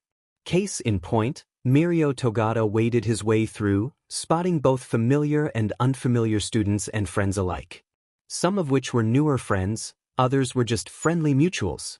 But only one was truly glad to see him. "Mirio, you're here," said Amajiki from just behind Mirio, catching his attention. "Hey Tamaki, you made it?" "Yeah," he agreed, looking out towards the crowd that surrounded them, so obnoxious and loud. "Really don't like being this early, especially on the first day of school," he commented to himself, feeling his heart retreat deep into his body, yet he was physically unable to do so. "Don't sweat it, Tamaki, it's our third year after all. You can't hide in your shell forever," Mirio encouraged as he patted his friend's back caringly. "That's right, but there are so many strange faces, and there are so many expectations to meet. I want to go home." He shook in place, feeling pressured by his soon-to-be future. Strangely enough, Amajiki was one of the top members of their class based primarily on potential and power. If it weren't for his incredible lack of confidence, he'd be the star student. However, while he does show his level of skill from time to time, it's very easy to knock down his confidence. "Oh hey you two. Long time no see." Turning around, the two boys saw the approaching star student of the class, Nijire Hado. She wore the standard female uniform of the white dress shirt and a navy blue skirt with a gray vest and basic brown shoes. But what made her different was her sky blue hair that fell down to her knees with two split ends that almost wrapped around her legs, as well as her sky blue eyes. Though she was pretty and elegant in more than one way, earning her the title of class sweetheart, she was unique in that she also doubled as one of the big two, students in UA that held so much power that they were practically pro-heroes. The second of the two was none other than Tamaki Amajiki.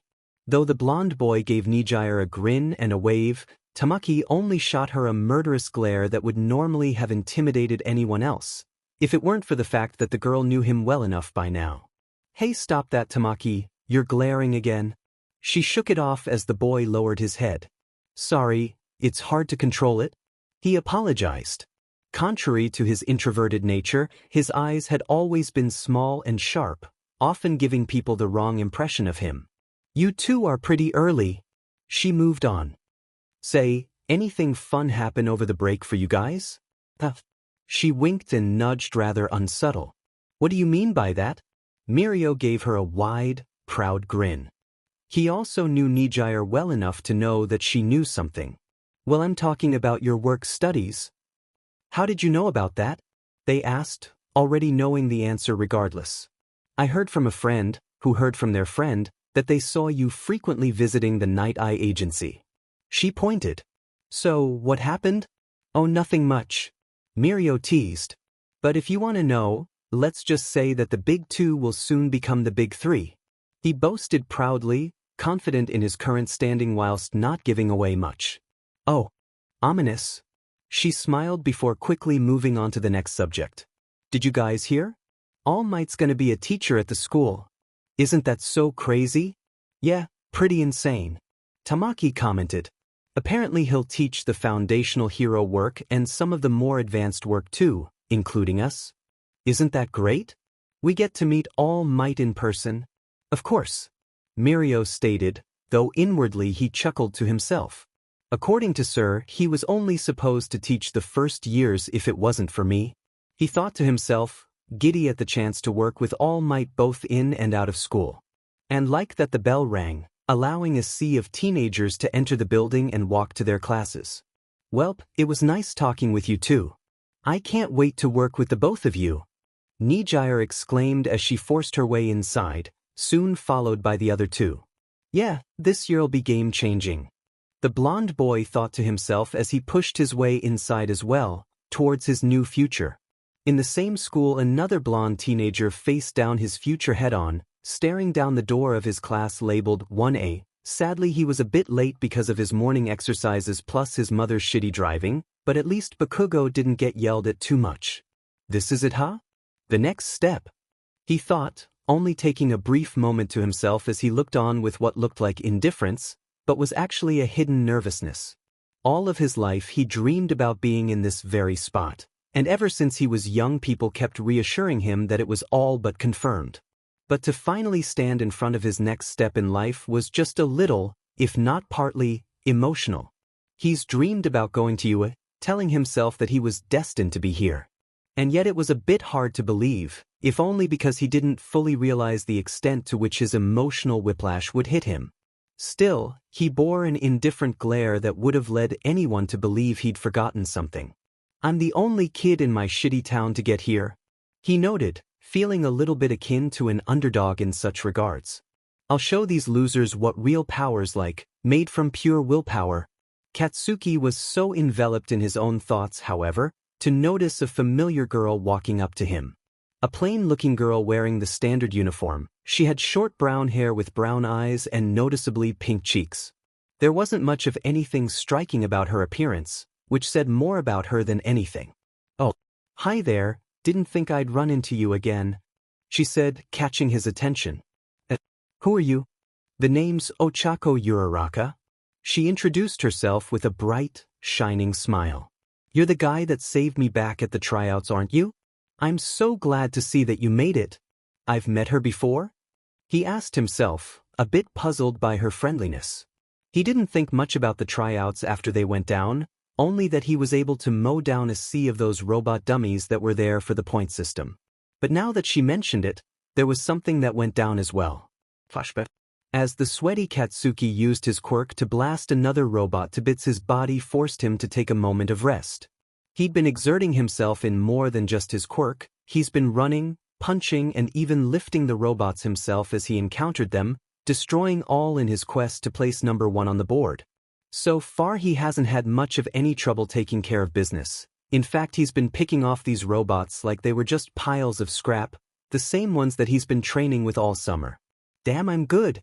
My training's paying off," he thought to himself, checking out his hands and seeing that they were a bit red and raw from the sheer amount of usage his quirk underwent.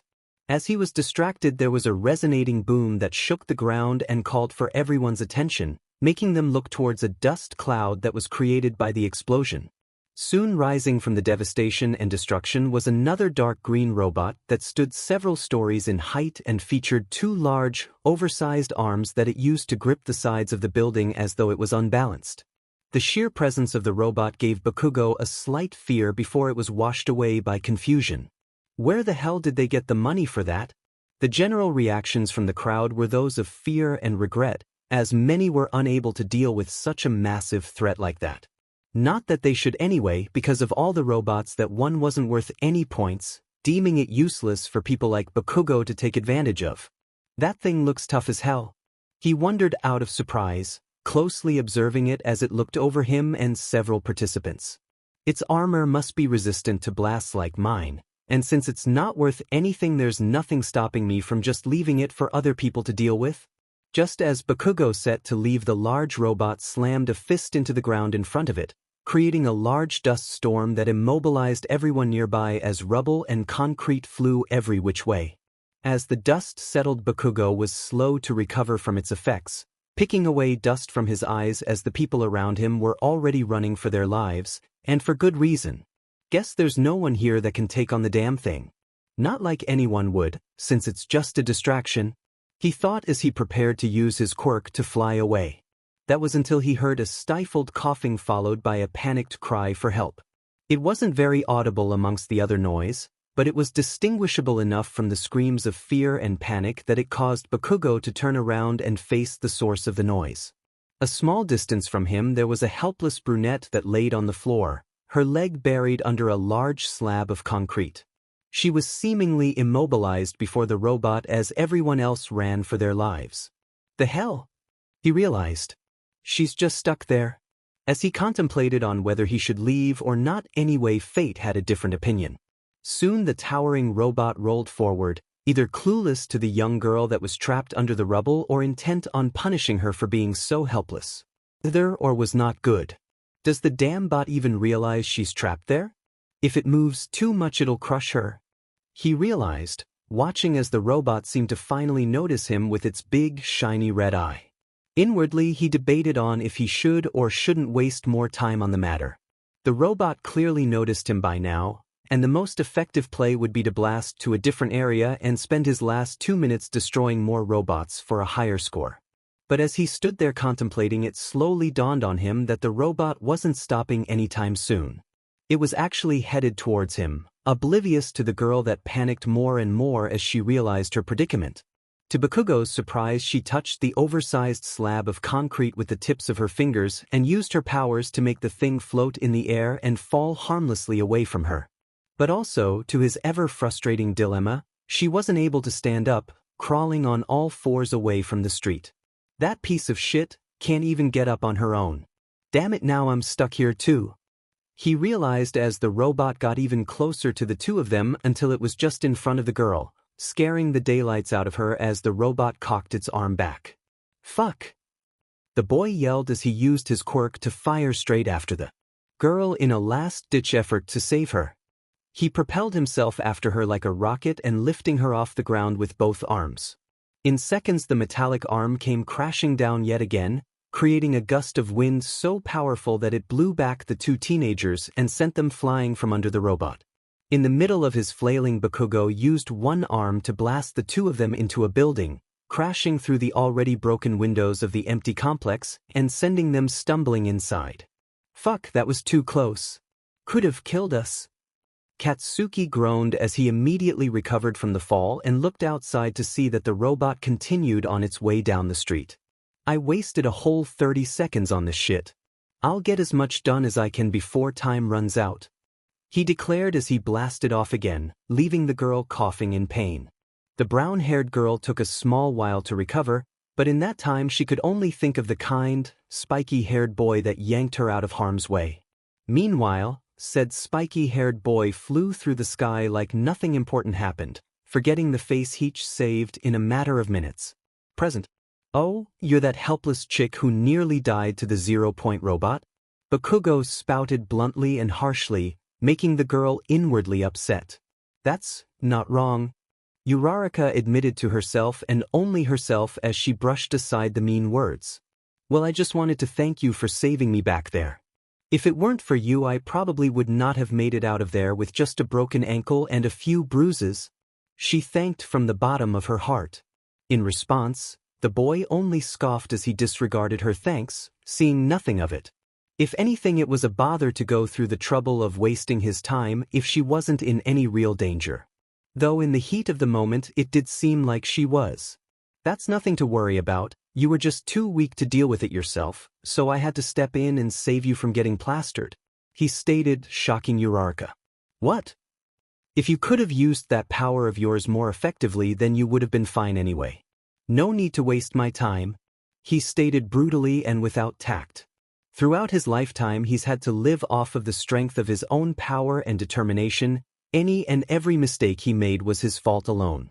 So, regardless of the fact that something compelled him to save her, the girl most likely had the power to escape the situation in the first place had she trained properly. It was much like his incident with the sludge villain, a scar on his back that he bore every day now it seems. If he'd trained his power to the fullest like he did now, then that ball of slime would not have been able to lay a finger on him. Likewise, if the girl was able to use her rock-lifting abilities to the fullest, then a simple slab of concrete would not have deterred her from escaping. It was only basic principle that he'd point that out. Hell, he was nice enough to even talk to her like a normal person instead of the failure she was. That's so heartless. You don't really mean that, do you? She exclaimed, only pissing off the boy more. Listen, bitch, if you're here to start shit, then shut it. He berated. I don't care what you think, so if you're here to thank me then get out of the way. I don't need to hear it from someone who couldn't even move last time I checked. With that harsh line, Bakugo barged into the room by swinging the door open, alerting the class to the latest 2 additions to the class roster. Inside was a nearly full room of students, each one with varying appearances. But Katsuki didn't pay attention to any of them, only making his way to an open seat. That was until a boy with short, dark blue hair and glasses approached him. "Good morning," he declared formally. "I'm a student from Semi-Private Academy. My name is Tenya Ida. Welcome to Class 1A. He introduced politely, bowing respectfully as he did so. "You're from a private school, eh?" The blonde wondered, looking the boy up and down. "You don't look special, what's your deal?" "That's an incredibly rude thing to say," the boy stated. "Every student here is to be treated equally, not just based on appearance alone." "Sure, just wait until I crush you to say that again." Katsuki mocked as he walked to his desk and sat down, putting his feet up on his desk to casually but firmly establish his dominance, but instead he only irritated the rest of the students. "He can't be serious, can he?" Crush. Ida was left flabbergasted along with the girl just outside of the door. "Hurry up and take your seats, you're holding up the class," a voice said from behind them. Walking into the room came a tall man with tired eyes and dirty black hair. He wore all black boots, pants and a shirt along with a gray scarf that looked more like a bundle of oversized bandages. The man had an imposing presence on the class despite his tired, uncaring attitude or the yellow body bag that he carried beside him. As the last 2 students rushed to their seats, the man introduced himself. "I'm your homeroom teacher, Shoto Aizawa. Nice to meet you," he stated, taking a lot of people aback as he tossed the bag onto his desk. "Inside that are a bundle of uniforms. Put them on and head to the field for your initiative tests."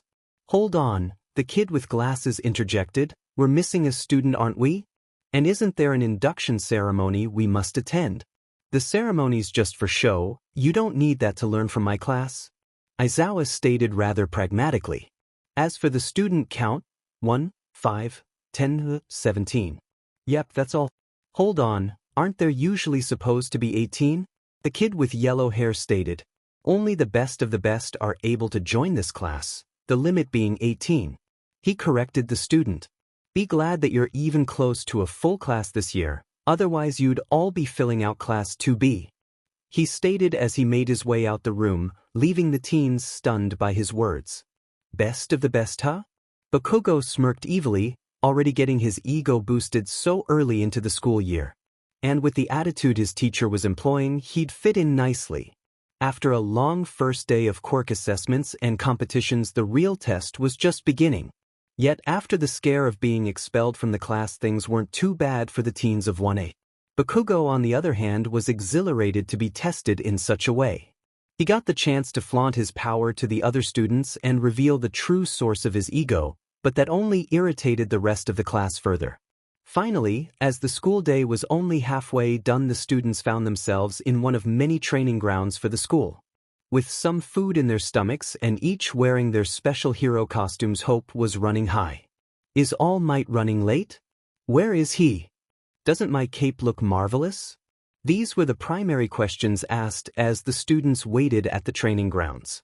Though Aizawa warned them ahead of time that All Might liked to run a bit late, it was still a bit disheartening for them as the students he was supposed to be teaching. Otherwise, Bakugo stood still and with his arms crossed, impatiently waiting for the great All Might as he got a better feel for his costume. The costume in question had the overall design of a grenade, featuring 2 oversized, green gauntlets that had the exact design of one. He wore black combat boots, thick black pants with gray knee pads, as well as a black tank top with an orange cross X design on it. He wore a black and orange domino mask that covered his eyes and shot out from the side of his head like a spiky explosion. The entire costume was based on his crappy drawing that he submitted to the hero support group, and strangely enough it was exactly as he imagined it. I really am wearing this thing, huh? It's so powerful," he boasted, feeling the heavy leather and metal press against his skin like he were a military soldier, or better yet, an explosive armament. But two of the more important details in his costume were the actual grenades that he kept strapped to his belt and the large metal gauntlets he wore. As for the grenades, they were supposed to be stored with his own sweat to create a more powerful yet shrapnel-less explosive that could easily incapacitate villains. But for the moment they were empty. His gauntlets, on the other hand, weren't just for show, as a small heating mechanism slowly burned his arms and created sweat for the gauntlets to store. Both of these additions stemmed from his creative mind and from what he's learned during his training throughout the summer. The storing of his sweat was an idea he formed not too long ago, and yet he felt so proud of himself for putting it to use. Already he could hear the sloshing from inside his gauntlets. There's still a lot I'm missing, and I'm sure as hell gonna work to become the biggest and best hero around. He smirked as he grasped his thick gauntlet. Suddenly, there was huge boom that came from high in the sky, followed by a loud crash that came from just in front of them, as well as a large amount of dust that was kicked up. The event took everyone aback, but as the dust settled, everyone was elated to see the man who appeared from thin air. "I am here. Fashionably late," All Might boasted, posing as the other students gawked at his appearance. Even Bakugo was taken aback. He wore his old costume with the red torso and navy blue cape, an old but gold costume that the teens seemed to appreciate greatly. "It's really All Might?" they said, gasping as they stared with awe. "He's here." Bakugo thought with amazement. "I apologize for being late, I was busy doing my morning hero work." He apologized, though the students didn't seem to care too much, each fanboying in different degrees and in their own ways. Katsuki, meanwhile, was temporarily starstruck by the legendary hero. All of his admiration and fanboying accumulated into a visible gasp that lasted more than a few moments, something that he never took the time to do when he was rescued by the sludge villain. He remembered as a child watching the T.V, reading comics and hearing all about the #1 hero, often along with the biggest fan he knew, Deku. For a split second, he considered the pathetic boy and wondered how he would react to seeing his favorite hero standing in front of him. It would have been mind-shattering for him, if only he were here to witness it. But immediately after the thought was made, his visible gasp disappeared and was replaced by a scornful stare, and then into a cocky grin. He shamed himself for thinking of that random loser when the spotlight was on him, not Deku. He was the one who got to meet his hero up close, and in the same breath it would be he who toppled the myth and become the new #1. Just as everyone thought he would. "Mr. Aizawa brought you here because I'm here to test you. In a world as peaceful as ours, evil yet lurks in the shadows, appearing every so often to threaten the peace. And as such I must train you all into becoming the next generation of peacekeepers." All Might said, his speech resonating deeply with every student around, though primarily because it came from him of all people. "That is why today you'll be facing each other in combat. 2 teams of 2 will strategically battle for the possession of a nuclear warhead." He began before finally facing the class seriously. "Are you ready to face your challenge?" "Yes, sir." Team A, Ochako Uraraka, Mina Ishido. Team B, Denki Kaminari, Minoru Mineta. Team C, Koji Koda, Rikido Sato. Team D, Katsuki Bakugo, Eijiro Kirishima. Team E, Kyoka Jiro, Momo Yaoyorozu. Team F, Toru Hagakure, Yuga Oyama. Team G, Mizo Shoji, Hantasiro. Team H, Fumikage Tokoyami, Tenya Ida. Team I, Tsuyu Azui, Mashareo Ojiro. Team J, Shoto Todoroki. With the teams drawn and the matches set, the class began their tests, each with differing winners and losers. The first of the set of battles was Team A versus Team E, with the former playing as the villains. While the first hid their bomb within a building and protected it from the heroes, the second team received in-depth schematics of the building they were going to be fighting inside. As the Toon villains waited for the action to occur, Ochako thought nervously. She wore a dark green and light pink bodysuit that was skin-tight. It featured roundly shaped pink boots, rounded pink gauntlets, and a helmet that had a large, clear protective covering. Overall, it was a little too erotic for her tastes, but nothing too uncomfortable. "You were just too weak to deal with it yourself, so I had to step in and save you from getting plastered. Was I really too weak to help myself?" she asked herself, thinking back to what that boy said. As much of a jerk he was, she couldn't deny his reasoning behind his motives. After all, she really was too weak to stand up, and that might have gotten her killed. But to go as far as to call saving her a waste of time was just cruel. Yet the demeaning words still stuck to her, making her question her own abilities. If she, a wannabe hero, needed to be saved by someone else, then what good was she? In fact, in terms of being a part of Class 1A, she only barely passed with her point score. It was like he was restating an insecurity that she had herself, not feeling good enough to even be a part of the class or even the school. But interrupting her train of thought was Mina Ishido, the girl who stood just beside her doing stretches. She had unruly light pink hair and light pink skin, along with black eyes and yellow pupils. She had 2 small beige horns within her hair, making her look very alien-like as a result. Her hero outfit wasn't much different, featuring a teal and purple bodysuit along with brown and beige boots and a beige jacket with white fluff. To top it all off, she also had a white domino mask that did nothing to mask her identity. Overall, her aesthetic was more or less that of a strange alien, amplifying her basic appearance. "Hey, Uraraka, you nervous too?" she asked, noticing that she stood still for quite some time. "Oh yeah, I'm kinda worried about my school year." She voiced her concerns. "It's only my first day, and yet there are so many people with cool powers. It feels really scary that I'm even trying to compete with them." "Hey, don't sweat it, I feel the same way," she said, chuckling a little nervously. "Really? You do?" "Yeah, my power isn't that impressive compared to everyone else's. Like, yeah, I can shoot acid and all, but everyone else can make explosions, shoot ice from their body, and even electricity. I'm kinda lame compared to them." "Hey, that's not true," Uraraka retorted. "You're amazing with your power, acid's pretty cool too." "Hee, thanks." "Still, how do you cope with it? Feeling weak and helpless?" "Well, I tell myself that I still have a long way to go. The whole reason why we're in this class is because we're gonna become stronger, isn't it? If I feel down now, I just have to work harder to get stronger," she boasted confidently, both to convince Uraraka and herself with her statement. "I still have a long way to go." That's right. I do still have some growing to do," Ochako boasted, both relieved and motivated by the statement itself, but the lingering feeling remained. Just then 2 girls barged into the room, the heroes that they were supposed to be protecting the nuclear warhead from. The first of the 2 was Kyoka Jiro, a girl with short, dark purple hair and 2 long fleshy cables coming from her earlobes, each end having an AUX connection.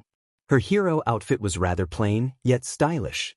She wore thick black boots with black pants and a stylish black jacket. She also had a torn peach shirt, fingerless gloves, and a small choker to create a rocker aesthetic. "Found you?"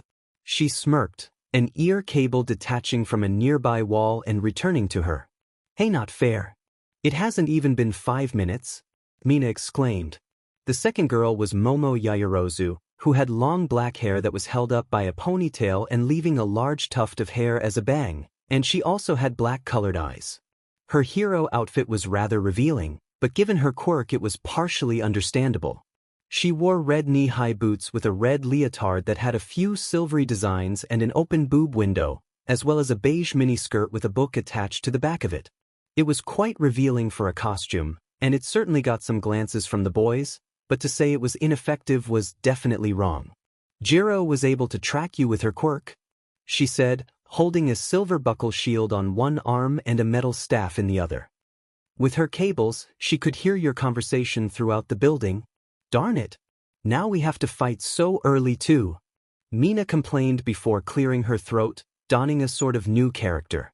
"This is the end of the line, heroes. You'll meet your end here." Instantly Ochako burst out laughing, along with Jiro and even getting a chuckle from Momo. "Hey, take this seriously, we're supposed to be villains," Mina complained. "Right? It's just, you sounded so serious for a second. And that's not what a villain sounds like, does it?" "Of course," she shot back. "Villains are pure evil bent on destroying the world, aren't they? Why else would we have a nuke sitting here if not to use it to take over the world?" "She has a point," Jiro butted in, with Momo reluctantly nodding along with. "I guess I'll play along too." Ochako calmed down before making a rather strange pose, holding her arms over her head in the shape of an ots. This is it, heroes. No one can stop us now, she said with a malicious voice, making Mina smile. The other two girls gave each other a look before wordlessly charging after the villains to complete the test. And yet as they continued to play villain, the girls remained misinformed, sticking to beliefs they'd all had since childhood. Much later, after the conclusion of a few matches, came the match between Team D and Team H, with Bakugo and Kirishima as the villains. But once the timer began, the blonde already set out to find the heroes and capture them before they can get in his way. Hey, hold on. Where you going? The spiky red-haired boy exclaimed. His hero costume was quite practical as well, thick maroon red boots with thick black pants and a maroon waistcoat that was held by a black belt with a large belt buckle displaying the letter R on it. Otherwise, he had two strange gear-like objects covering his shoulders and wore a thin mask that, rather than cover his face, only wrapped around it to create a sharp, jagged design. His costume was a bit strange-looking, a jagged and sharp design that also went well with his quirk's equally sharp and jagged nature. I'm off to capture them before they get here. You'll stay here in case they do, he ordered before walking out of the room, both baffling and impressing the redhead. I'm sure as hell gonna take care of those two extras alone. I bet neither of them can handle me in a fight, especially if I catch them off guard. He planned as he made his way through the maze-like building structure, biding his time and waiting to encounter the other two. While it was tactically unwise to split off from his partner, he wasn't gonna give away the opportunity to flaunt his power, and given the situation at hand, he was more than willing to do so. As he walked through the building, he wondered about the boy from Team J, a lone boy who will soon have to fight two people alone. It's no coincidence that he's on his own. Maybe he's got some power that the teachers know about, he thought to himself. Although he was confident in his own right that he could situate himself as the undisputed best of the class, he also couldn't help but wonder just what the others were capable of. Eventually, I found the two students he was looking for, strolling through the complex in search of the bomb. The first was Tenya Ida, wearing a full set of silver armor with exhaust ports at the calves and the hips, making him look like a speeding knight of sorts. The second was Fumikage Tokoyami, having a head in the shape of a crow with a large beak and red eyes. He wore a large robe that completely covered his torso and legs, only showing his black boots. Emanating from him was a large shadow creature with the vague shape of a crow, but it had large arms with sharp claws.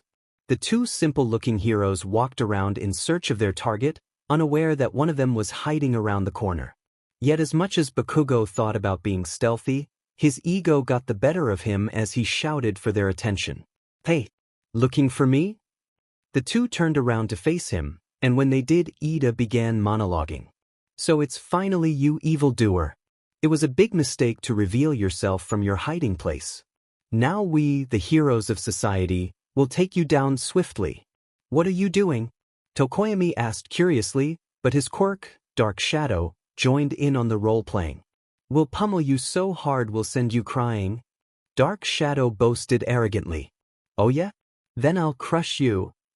With that, Bakugo used his quirk to propel himself forward and attack Ida directly, launching after the teen with a flying right hook that was normally unreactable. Yet somehow, quick on his feet, the knight in shining armor backflipped using his propellers on his calves to add force to his counterattack. The result was a clean kick that landed square on the blonde's chest, sending him into the roof. Following up was Dark Shadow, which flew up to the boy and pummeled him with an enlarged fist before grabbing him by the chest and slamming him into the ground. Yet Bakugo was able to hold up his hand and create a powerful explosion that sent back the shadow creature, giving him enough breathing room to pick himself off the ground. Damn it, they're tougher than I thought. You've made a grave mistake, villain. And yet he wasn't given enough time as Ida soared after him, launching an overhead kick that thankfully Bakugo was able to block with his oversized gauntlet. While suspended in the air, he used his other leg to kick Bakugo in the face, but that too was blocked by his other arm. As if bastard, grabbing onto Ida's foot, Bakugo swung the boy with enough force to toss him across the tight hallway, sending him crashing into a wall. Turning back around, the explosive teen met face to face with Dark Shadow attempting an attack, but he was easily countered by an explosion. That thing's weakness is the light, eh? Bakugo guessed immediately, already figuring out the creature's aversion to light. As it backtracked all the way to the quirk's wielder. While the dark student was exposed, Bakugo used his quirk to rush him down, and by using a quirk-powered backhand strike, Tokoyami was struck on the chest by the large metal gauntlet, pushing him against the wall and even breaking a bone. "You bastard!"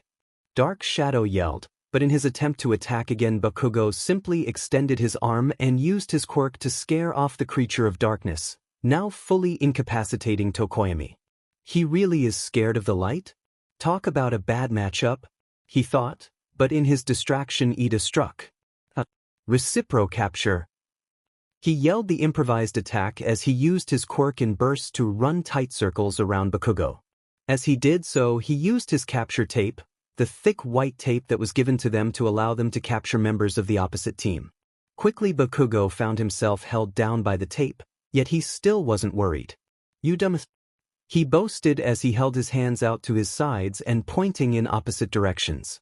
Using his quirk, he created powerful explosions that spun him in place, unwrapping him from the capture tape and making him spin like a top. Once he was fully freed, he extended his arm and clotheslined Ida with enough force to make him fall onto the floor and nearly knocking him out.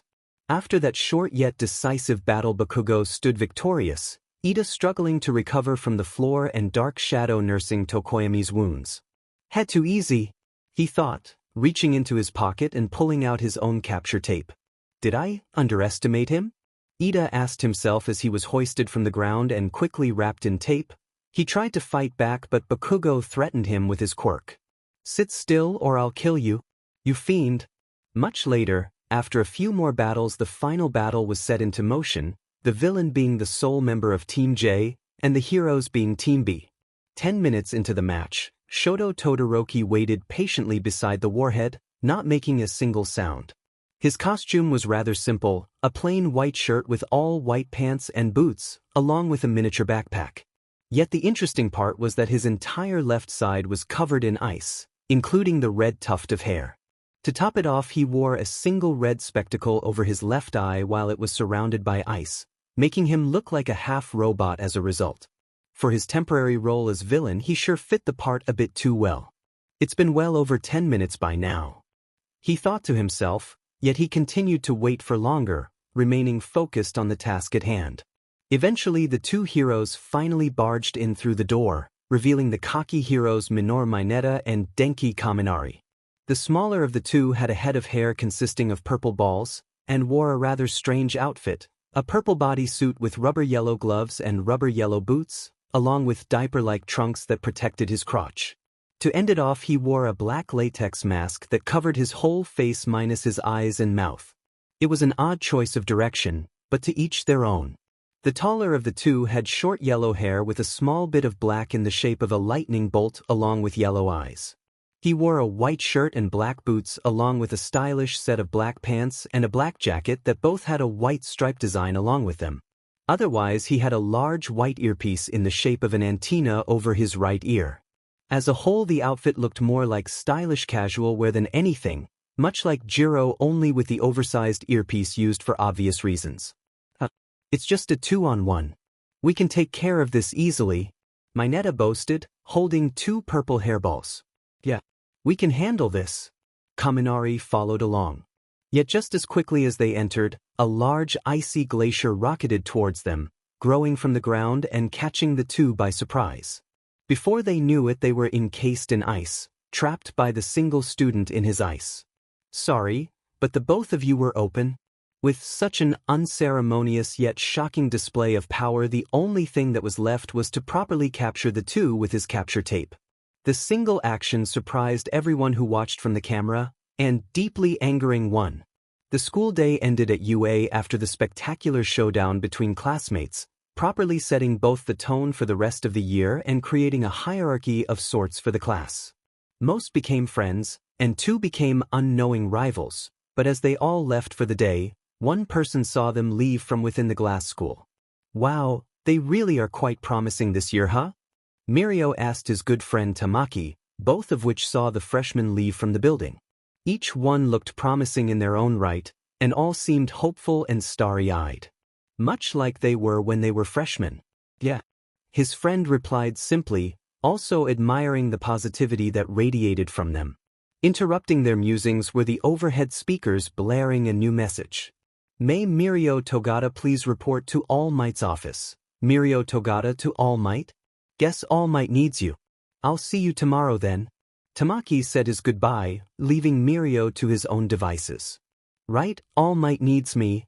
As the boy made his way to All Might's office, he felt a small bit of nervousness within him. Not as much as before, but still a noticeable feeling in his stomach. He hadn't really talked to All Might since he appeared in training, so maybe this had to do with his further training. Play it cool, just like Sir taught you. Soon he found the office in question, and entered to find the large man standing just in front of the window and wearing his Silver Age costume. You called for me? Mirio asked, closing the door behind him. But he got no response. So instead he quietly stood beside the man as he stared out the window. To his surprise, he saw what was essentially a view of the city, primarily the suburbs that surrounded the school. Various houses lined up beside each other, trees covered them and created much of the shade while the bright and shining city of Mizudafu loomed a ways away.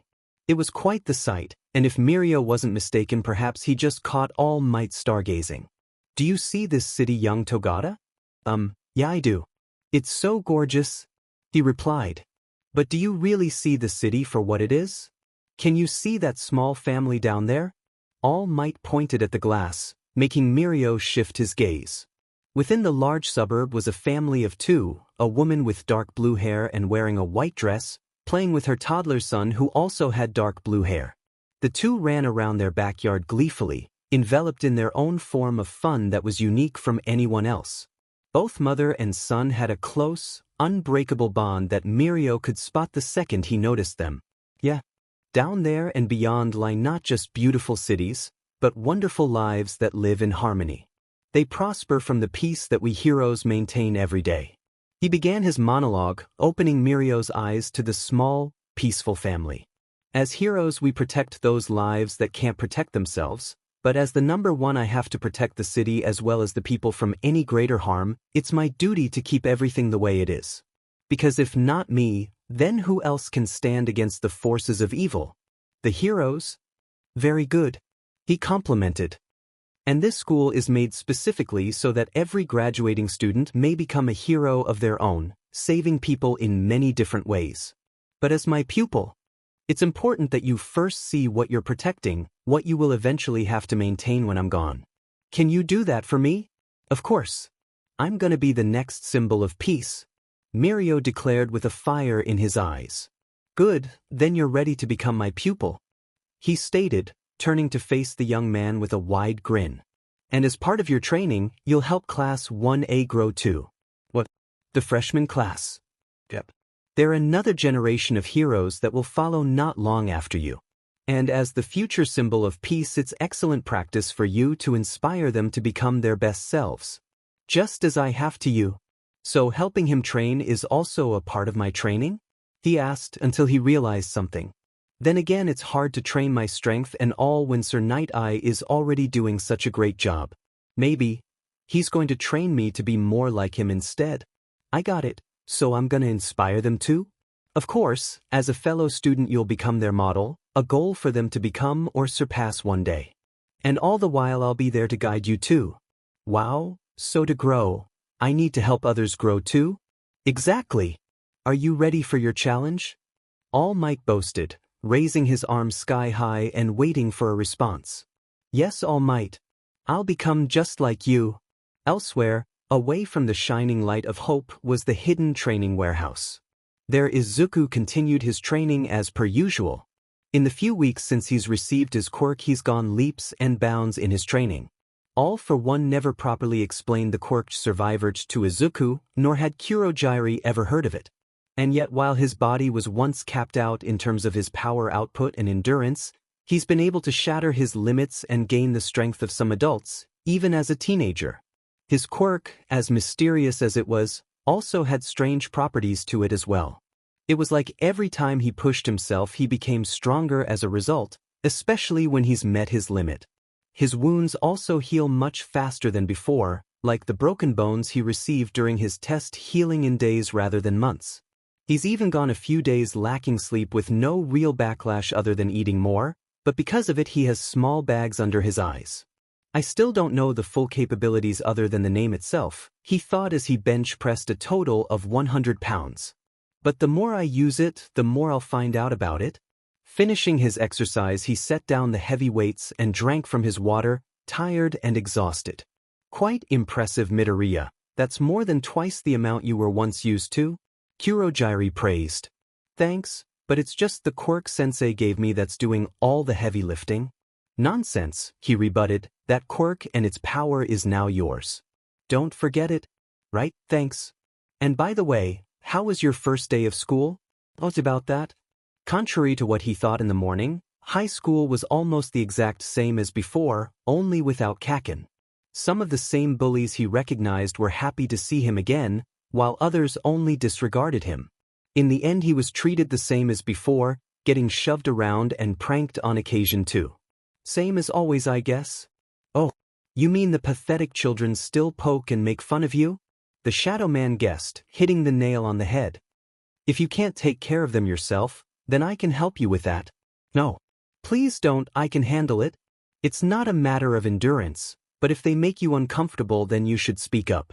Fight against your oppressors. Yeah, but I'm not really uncomfortable anymore. Izuku began. Ever since the bullying started, I always wanted someone to help protect me from them, a hero like All Might who could make the bad people go away. But ever since Sensei came into my life, he's told me that I had the strength to hold on. And how does that connect with the current subject? Kurogiri asked curiously, eager to know more. Well, before I hated going to school because I didn't want to just stand there and take it. I hoped and prayed that someone could help me, but help never came. So now, I know that they don't bother me. For the same reason that I didn't die to Sensei's test, it's because I'm strong in my own right. Impressive answer, young Midoriya. I'm sure Master would be proud of your riveting speech. Kurogiri praised before changing the subject. So, are you ready for your knife practice? Do I really have to use knives? I don't really like them. Midoriya chuckled nervously, but Kurogiri only sighed. He was still soft on the inside, no matter how much he trained and grew. Yes, because although your body is strong, that's no excuse to not learn how to defend yourself. You never know when your life may depend on your use of weapons, he stated as he teleported a small set of kitchen knives onto a table. Reluctantly, the boy picked one up and took aim at the dartboard in front of him, trying to gauge where he wanted to hit and with how much force he wanted to throw. After some thought and focus, he threw the knife, sending it spiraling after the dartboard and landing it near the very bottom of the board, stuck in place. Ah! It stuck to the board this time, Midoriya exclaimed, elated that he was able to break yet another barrier in his training. That it did, you now only need to land it in the center. The man replied as he used his quirk to remove the blade, starting anew. I'm getting stronger every day now, it's only a matter of time before Sensei sends me on some sort of mission. Izuku thought as he took aim and threw another knife, landing at the far right of the board. I'll follow whatever Sensei tells me, because if no hero could save me before, then I'll have to save myself. And I'll be there for everyone just like me,